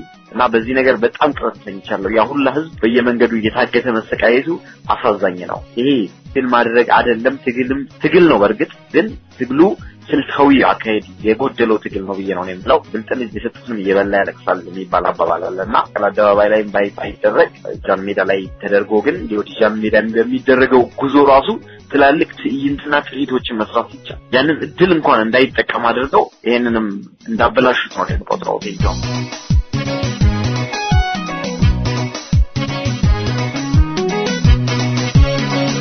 ለማናፈልኝ እንደምናችሁ ኢሳቶች ደህና ናችሁ ወይ? ሳራ እባላለሁ። ትንሽን መታችሁ ትንሽ አዝናንታችሁናል።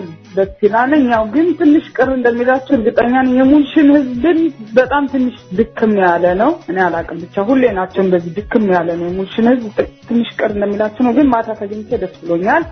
አዝናንታችሁኛል። እኔ ደስተኛ ነኝ። በተረፈ ስለ አንድነት ፓርቲ ነው። አንድነት ፓርቲ ታፍኗል። ሰማያዊ ፓርቲ ታፍኗል። የዓለም መንግስታት ልማት ሳይሆን የዓለም መንግስታት እንዳይዘግቡት ቢቢሲ ምናምን እንዳይዘግበው ነው። እናንተ የነሱን አታስተጋቡ። ልማት አይደለም የውጭ መንግስታት እንዳይዘግቡ። ሁለተኛ ነገር ደግሞ መብራት የሚያጠፋው ከበፊቱም ጀምሮ መብራት የሚጠፋው የነሱ ጉድ እንዳይሰማ፣ ኢንተርኔት ሰው እንዳይጠቀም፣ ኮንታክት እንዳያደርግ፣ ግንኙነት እንዳያደርግ ነው።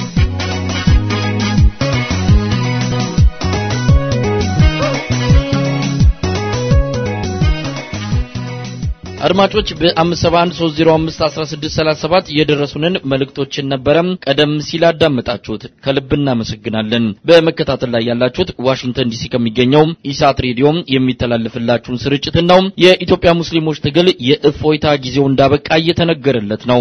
ከኢድ አልፈጥር በዓል ወዲህ የኢትዮጵያ ሙስሊሞች በእፎይታ ቆይተዋል። ዳግም ትግሉ ሊጀመር እንደሚችልም መረጃዎች ይጠቁማሉ።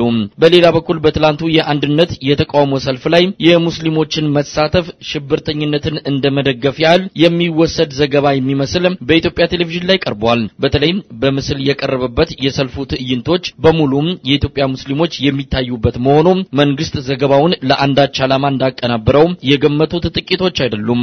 አቶ ሽመልስ ከማል የመንግስት ኮሚኒኬሽን ጉዳዮች ምክትል ኃላፊ በፍርድ ሂደት ላይ ባለው የኢትዮጵያ ሙስሊሞች የመፍትሄ አፈላላጊ ኮሚቴ ጉዳይ ላይ ተቃውሞ ማሰማት የፍርድ ቤት ነጻነት መጋፋት መሆኑ ያስጠይቃል ብለዋል። በዚህና በወቅቱ በወቅታዊው የኢትዮጵያ ሙስሊሞች ትግል ላይ በማተኮር ከጋዜጠኛ ሳዲቅ አህመድ ጋር ቆይታ አድርጋለሁ። አለብን ቃል ኪዳን አለብን አደራ ከወገራ ከዛ ታጋይ ወጣት ከዛ ጀግና ጋራ ጋዜጠኛ ሳዲቅ አህመድ በጣም አመሰግናለሁ። እንግዲህ የኢትዮጵያ ሙስሊሞች የትግል እንቅስቃሴን በተመለከተ እንደዚሁም ሰሞኑን የአንድነት ለዲሞክራሲና ለፍትህ ፓርቲ ባካሄደው የተቃውሞ ሰልፍ ላይ ትላንትና የኢትዮጵያ መንግስት የሰጠው ምላሽ አለ። በዛ ላይ የኢትዮጵያ ሙስሊሞችን የተመለከተ አንዳንድ ነገሮችንም ከአቶ ሽመልስ ከማል የመንግስት ኮሙኒኬሽን ጉዳዮች ምክትል ኃላፊ ተሰምቷልና በሱ ላይ እናተኩራለን። ከአቶ ሽመልስ እንጀምር። የኢትዮጵያ ሙስሊሞች ትላንት ለተቃውሞ ሲወጡ በፍርድ ቤት በተያዘ ጉዳይ ላይ ተቃውሞ ማሰማት ህገ መንግስቱን መናድ ህግን መጣስ ነው ብለዋል። ተመልክተዋል። ምን ማለት ይቻላል? በጣም ጥሩ በጣም አመሰግናለሁ መሳይ። በትክክል እንግዲህ ያለውን ሁኔታ ከተመለከትን በመጀመሪያ ደረጃ አቶ ሽመልስ ከማል በተለያዩ ጊዜ ኢትዮጵያ ቴሌቪዥንም ሆነ በሌሎች መገናኛ ብዙሃን ላይ የወጡ የሚናገሯቸው ነገሮች እንደው ክሬዲብል አድርጎ መመልከቱም አስቸጋሪ ነው። በፍርድ ቤት የተያዘ ጉዳይ ነው።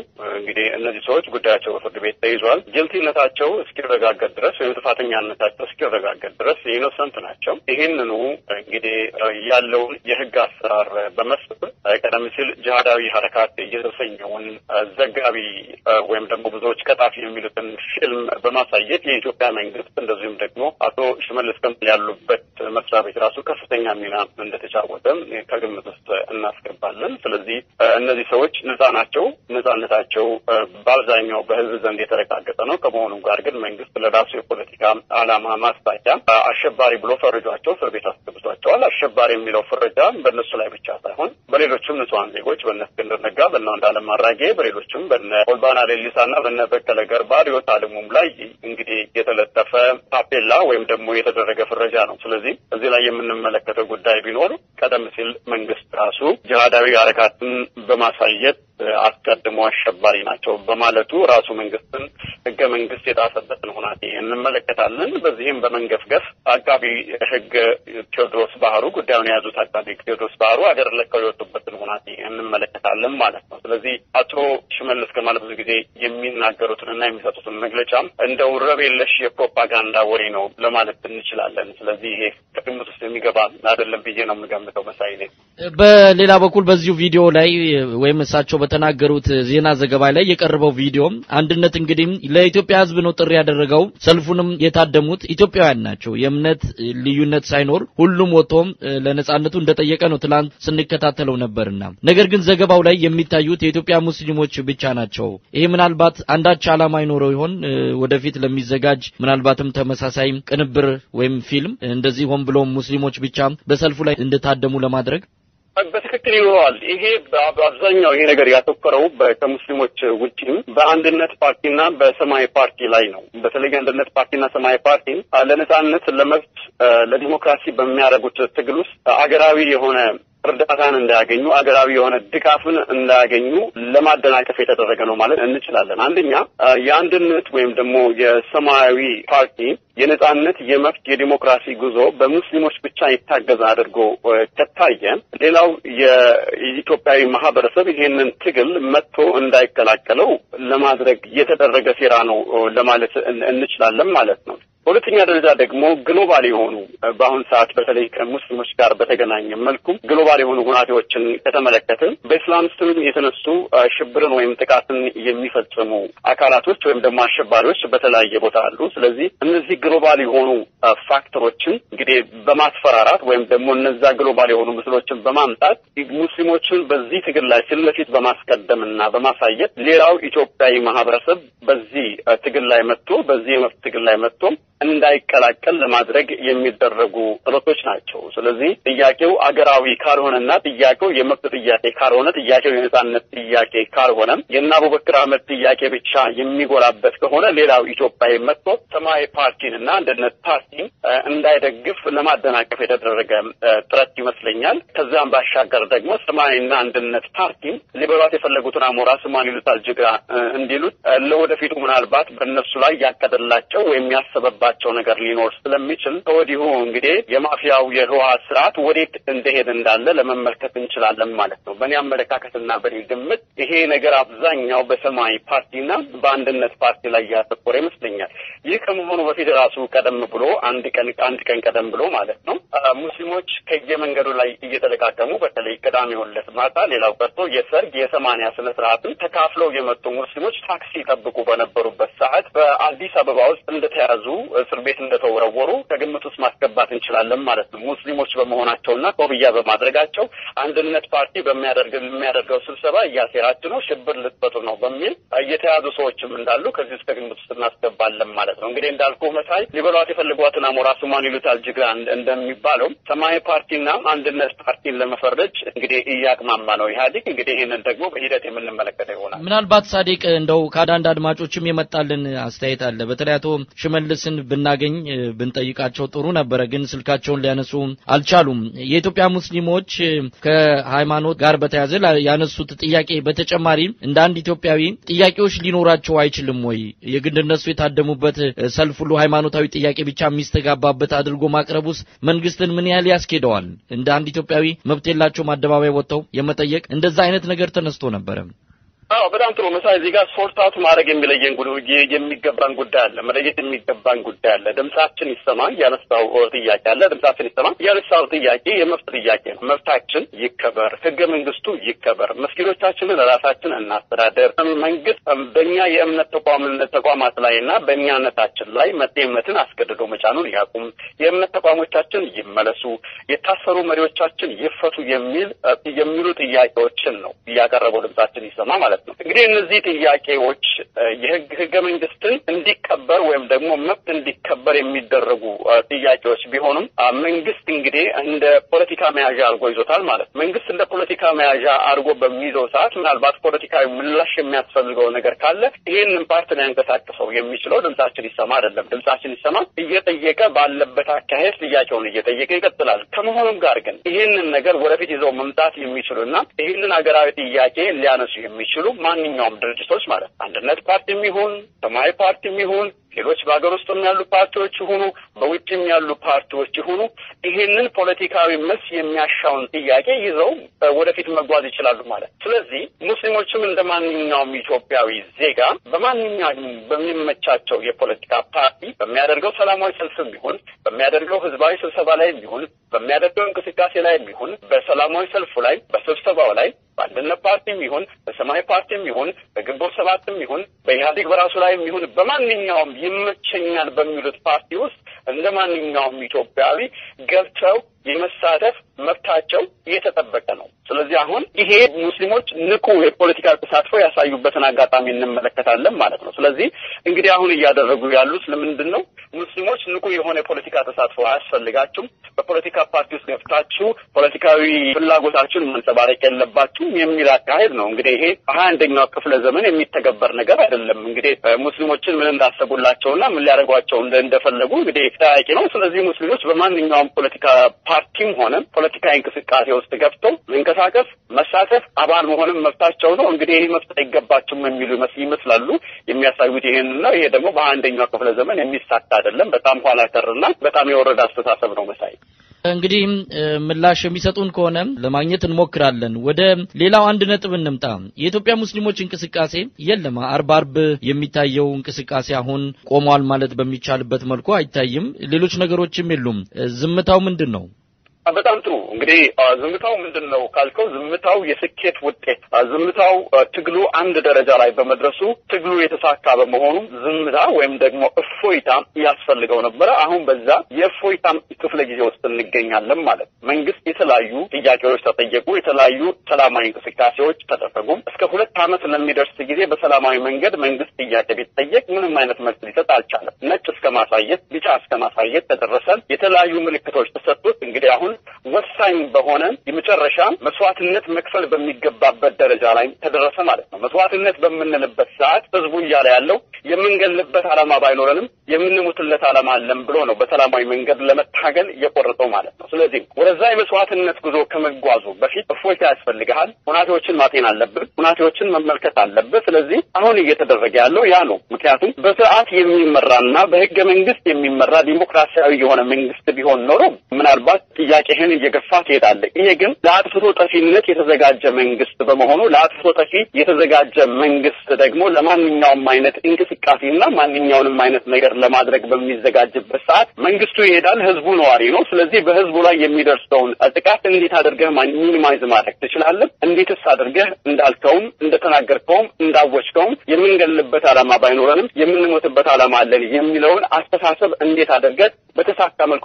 በሰላማዊ መንገድ ማስፈጸም ትችላለህ የሚለውን ከግምት ውስጥ ማስገባቱ አስፈላጊ ነው። ስለዚህ በዚህ የእፎይታ ጊዜ ውስጥም የመንግስትን የማመካኘት ወይም ደግሞ ምክንያት እስከ መጨረሻው እስኪሟጠጥ ድረስ እንግዲህ እድል ተሰጥቶታል ማለት ነው። የተነሱ አዲስ ሀገራዊ እንቅስቃሴዎች አሉ። ለምሳሌ አንድነት ፓርቲ፣ ሰማያዊ ፓርቲ ያደረጓቸው ሀገራዊ እንቅስቃሴዎች አሉ። እንግዲህ በዛች ዲሞክራሲ በሌለባት ሀገር እንደገና ደግሞ መጥቶ ሌላ ተመሳሳይ ጥያቄዎችን በምታደርግበት ሰዓት ለሌሎች ለሚነሱ ዲሞክራሲያዊ እንቅስቃሴዎች እንቅፋት ነው የምትሆነው። ስለዚህ ለዛ በር መክፈትና ቦታ መስጠት አስፈላጊ ነበረ። ይሄም እየተደረገ ነበረ፣ በተግባርም ታይቷል ማለት ነው። አመት ባሎች ነበሩ፣ አዲስ አመት፣ መስቀል። ስለዚህ እነዚህ አመት ባሎች በሚከበሩበት ሰዓት ደግሞ ለእነዚህ አመት ባሎች ደግሞ ቦታ መስጠትና በህዝቡ አመት ባሉን እንዲያከብር አዲስ አመትን በአዲስ መንፈስ እንዲቀበል ቦታ መስጠቱ አስፈላጊ ነበረ ማለት ነው። ይሄ ከመሆኑም በላይ ደግሞ ይሄ እንቅስቃሴ ከሁለት አመት በላይ የተጓዘ እንቅስቃሴ ነው። ይህ ከሁለት አመት በላይ የተጓዘ እንቅስቃሴ ድምጻችን ይሰማ ላይ ያሉት ወኪሎች ባስፈለጋቸው አቅጣጫ የሚያስኬዱት ብቻ ሳይሆን ህዝቡ ምን ይላል፣ ህዝቡ ምን ይፈልጋል በሚል እንግዲህ ህዝቡ በእነዚህ ነገሮች ላይ እንዲነጋገርና ህዝቡ ያለውን ድምጽ እንዲሰጥ ትግሉ እንዴት መቀጠል ይገባዋል የሚሉትን ነገሮች እንዲመለከትና እንዲቃኝ ህዝቡ በተለያየ መልኩ ሐሳቡን እንዲገልጽ በፌስቡክ ሐሳቡን የገለጸበት ሁኔታ እንመለከታለን። ሐሳቡን እየገለጸ ነው። እንደዚሁም ደግሞ በተለያዩ ኮሚኒቲዎች በመስጊዶችም ይሁን በተለያዩ ስብሰባዎች ላይ ህዝቡ ሐሳቡን እየገለጸ እነዛ ሐሳቦች እየተጠረቃቀሙ ወደ ድምጻችን ይሰማ እየተላኩ ነው። በአክቲቪስቶችም አካባቢ እንግዲህ ሐሳቦች ያሉ ግብአቶች እየተጠራቀሙ በአጠቃላይ ለድምጻችን ይሰማ እየተላኩ ነው ማለት ነው። ጥያቄው እንግዲህ ምን ያህል አሳታፊነት ያለውና ድምጻችን ይሰማ የወደፊትን ሁኔታ አርቆ ያሰበ መሆኑን ከወዲሁ መመልከት እንችላለን። በዚሁ መልኩ ደግሞ በተለያየ መልኩ አገር አቀፍ ዓለም አቀፍ በሆነ መልኩ ህዝቡ በጸሎት ይህንን ነገር እንዲያስበውም የተለያዩ እንቅስቃሴዎች እየተደረጉ ይገኛሉ ማለት ነው። ስለዚህ እንግዲህ ህዝቡ ሐሳቡን እየገለጸ ነው። ግን ከውይይቶች ለመረዳት እንደቻል ነው በተለይ በኮሚኒቲ ጋዘር የሚሆን በለቅሶችም ይሁን በተለያዩ ቦታዎች በተደረጉ ወይም ደግሞ ሰዎች ከሚሰነዝሯቸውና ከሚልኳቸው ሐሳቦች ለመረዳት እንደተቻለው በህዝቡ ዘንድ ቁርጠኝነት አለ። ህዝቡ ወደፊት መጓዝ ነው የሚፈልገው። ህዝቡ አይደለም ጥያቄዎቹ እንዲቀነሱበት ቀርቶ ተጨማሪ ጥያቄዎችን ጠይቆ ይህንን የታሰሩት መሪዎቹ እንዲፈቱ ነው የሚፈልገው። እንግዲህ በእንደዚህ አይነት ሁኔታ ላይ ነው ያለው። ምናልባት ሳዲቅ እዚህ ጋር ከአድማጮችም የሚነሳን ጥያቄ ነው እንግዲህ ዛሬ ይዤ መጣሁትና አንተንም ለማነጋገርም ይሄንን ፕሮግራም ያሰናዳሁት። ምክንያቱም የመጨረሻው እንቅስቃሴ የኢድ አልፈጥር በዓለት የኢትዮጵያ መንግስት በወሰደው የኃይል እርምጃ ነው። ከዛ በኋላ እንቅስቃሴው አልተደረገም። ከዛም በኋላ ስላለው ነገር የድምጻችን ይሰማም ሆነ በተለያየ አቅጣጫ ለምን እፎይታ እንዳስፈለገ የተገለጸ ነገር የለም። ዝምታ ብቻ ነበርና ህዝቡ እንዴት ሊረዳ ይችላል? እንደዚህ አይነት ነገር በይፋ ተገልጾ ነበር እንደ አይነት እፎይታ እንደሚያስፈልግ አሁን መጨረሻ ሰዓት ላይ አሁን ነው እየተነገረ ያለው ነውና ትግሉ የቆመ ነው የሚመስለው። ምናልባትም መንግስት አዳፍኖት ጨፍልቆት የቆመ ይመስል ነበርና ለዚህ ምን ምላሽ አለ? የእፎይታ ጊዜ እኮ እንደሚደረግ እኮ የተነገረው የኢድ ተቃውሞ ከመደረጉ በፊት ለሚቀጥሉ ሁለት ወር ለሚበልጡ ጊዜዎች ከሁለት እስከ 3 ወር ለሚደርሱ ጊዜዎች እነዛ ጊዜዎች የእፎይታ ጊዜዎች ናቸው የኢዱ ሰልፍ ከተደረገ በኋላ በማለት ድምጻችን ይሰማ መግለጫውን አውጥቷል። የእፎይታው ጊዜ በእቅድ ነው የሆነው። ምናልባት መረጃው ስለሌለኝ ይሆናል እንግዲህ ከተደረገ ምናልባት ጥያቄው ተገቢ አልነበረም ማለት ነው። ስለዚህ የእፎይታ ጊዜው በእቅድ ነው የተደረገው። ምናልባት ይህ የእፎይታ ጊዜ በእቅድ የተደረገ አለመሆኑን ለማስመሰል ምናልባት መንግስት የወሰደው እርምጃ ሊሆን ይችላል። ግን በዚህ በእፎይታ ጊዜ ውስጥ ራሱ ካሉን መረጃዎች ለመረዳት እንደቻልነው መንግስት በጣም በፍራቻ ላይ ነው ያለው። እፎይታው ራሱ አስፈርቶታል። ግምገማ በተለያዩ ቦታዎች እየተደረጉ ነው ማለት ግምገማ የሌላው ቀርቶ እንኳን በማዕከላዊ እስር ቤት ግራፊ የነበሩ ሰዎች ተመልሶ ማዕከላዊ እስር ቤት የገቡበትን ሁኔታ እንመለከታለን። በናዝሬት በአዳማ ውስጥ ተመሳሳይ የግምገማ ስብሰባ ተደርጎ ነበረ። የኦህዴድ ማዕከላዊ ኮሚቴ አባላትና ሌሎችም ተሳታፊ የሆኑበት ነው።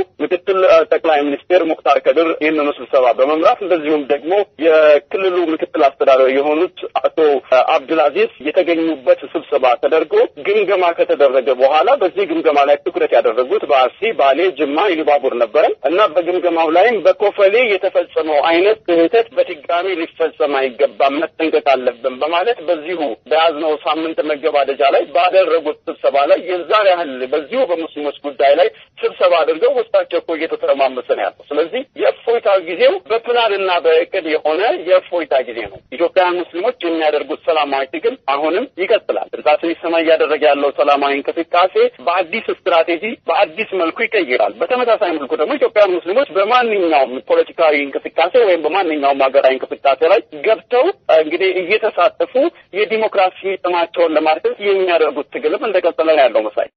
እስቲ ወቅታዊ ሁኔታዎችን ልታካፍለን ትችላለህ? የኢትዮጵያ ሙስሊሞች በስር ላይ የሚገኙት የመፍትሄ አፈላላጊ ኮሚቴ አባላትን መጠየቅ እንደሚቻልና ክፍት እንደሆነ እየተገለጸ ነው። በሶስት ዞኖች ተከፋፍለው እንዳለም እና ሄዶ መጠየቅም እንደሚቻል ነው የተገለጸውና አሁን ያሉበት ሁኔታ ከፍርድ ሂደቱ ጋር አንድ ላይ አድርገህ ወቅታዊውን ሁኔታ ልትነግረን ትችላለህ?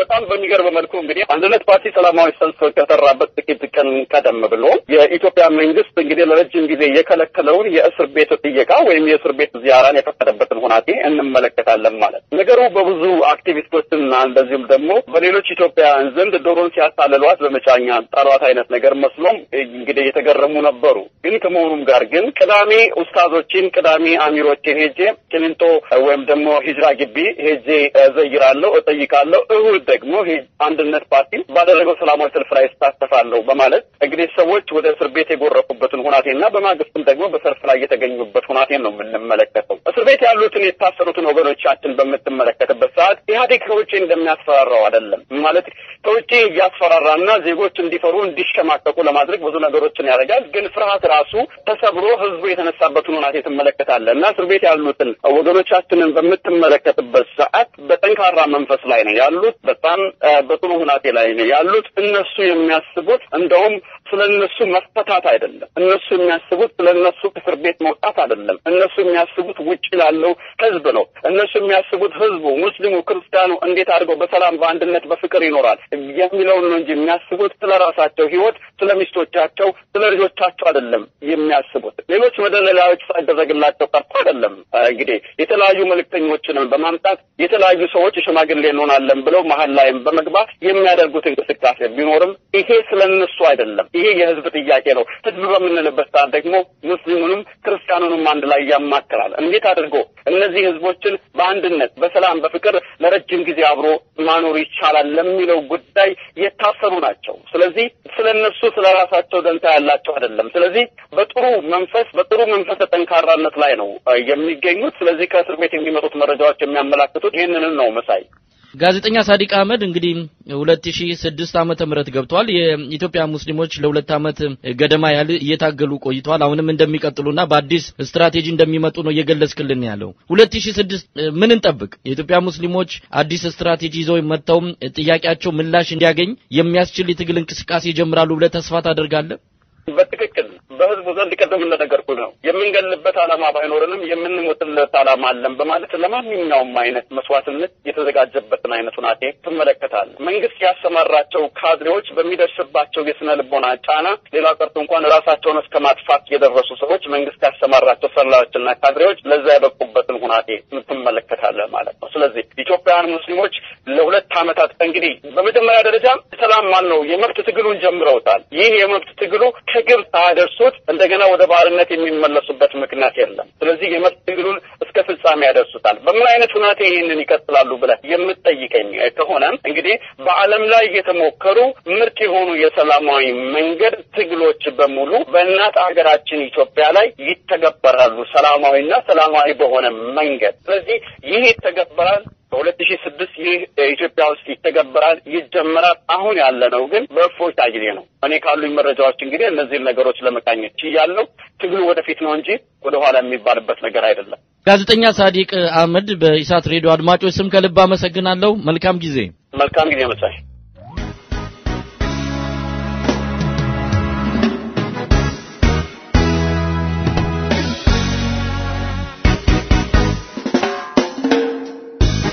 Yeah, man. This a big message from the new generation. Natty and Jackie collaboration. Man, no, me lay yo. Give him too lit for me size now. Man, no, me lay yo. Me the flow. Give him too lit for me size now. Man, no, me lay yo. Give him too lit for me size now. Man, no, me lay yo. Me the flow. I'm too late for my side now. በፍቅር ያመነ አድማጮቻችን የዕለቱ ስርጭታችን ባዳመጣችሁት መልኩ እየተጠናቀቀ ነው። ያስተናግርኳችሁ መሳይ መኮንን ነኝ። ምሽቱን አብራችሁን በመቆየታችሁ ምስጋናችን ከልብ ነው። ኢትዮጵያ በክብር ለዘላለም ትኑር። ጤና ይስጥልኝ። ደህና ደሩ።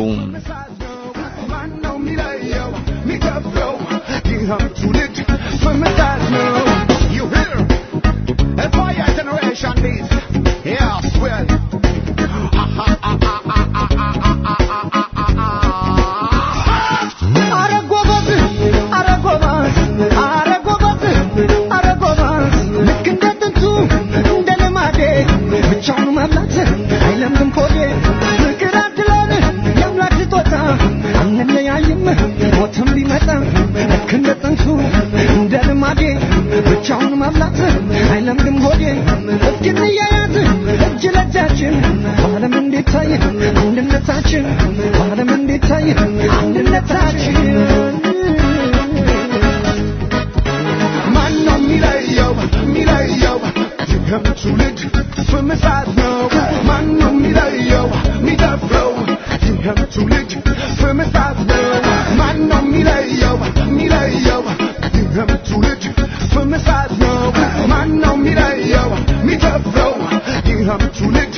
የዕለቱን የኢሳት ሬዲዮ ስርጭት በዚሁ አብቅተናል። በደህና አደሩ።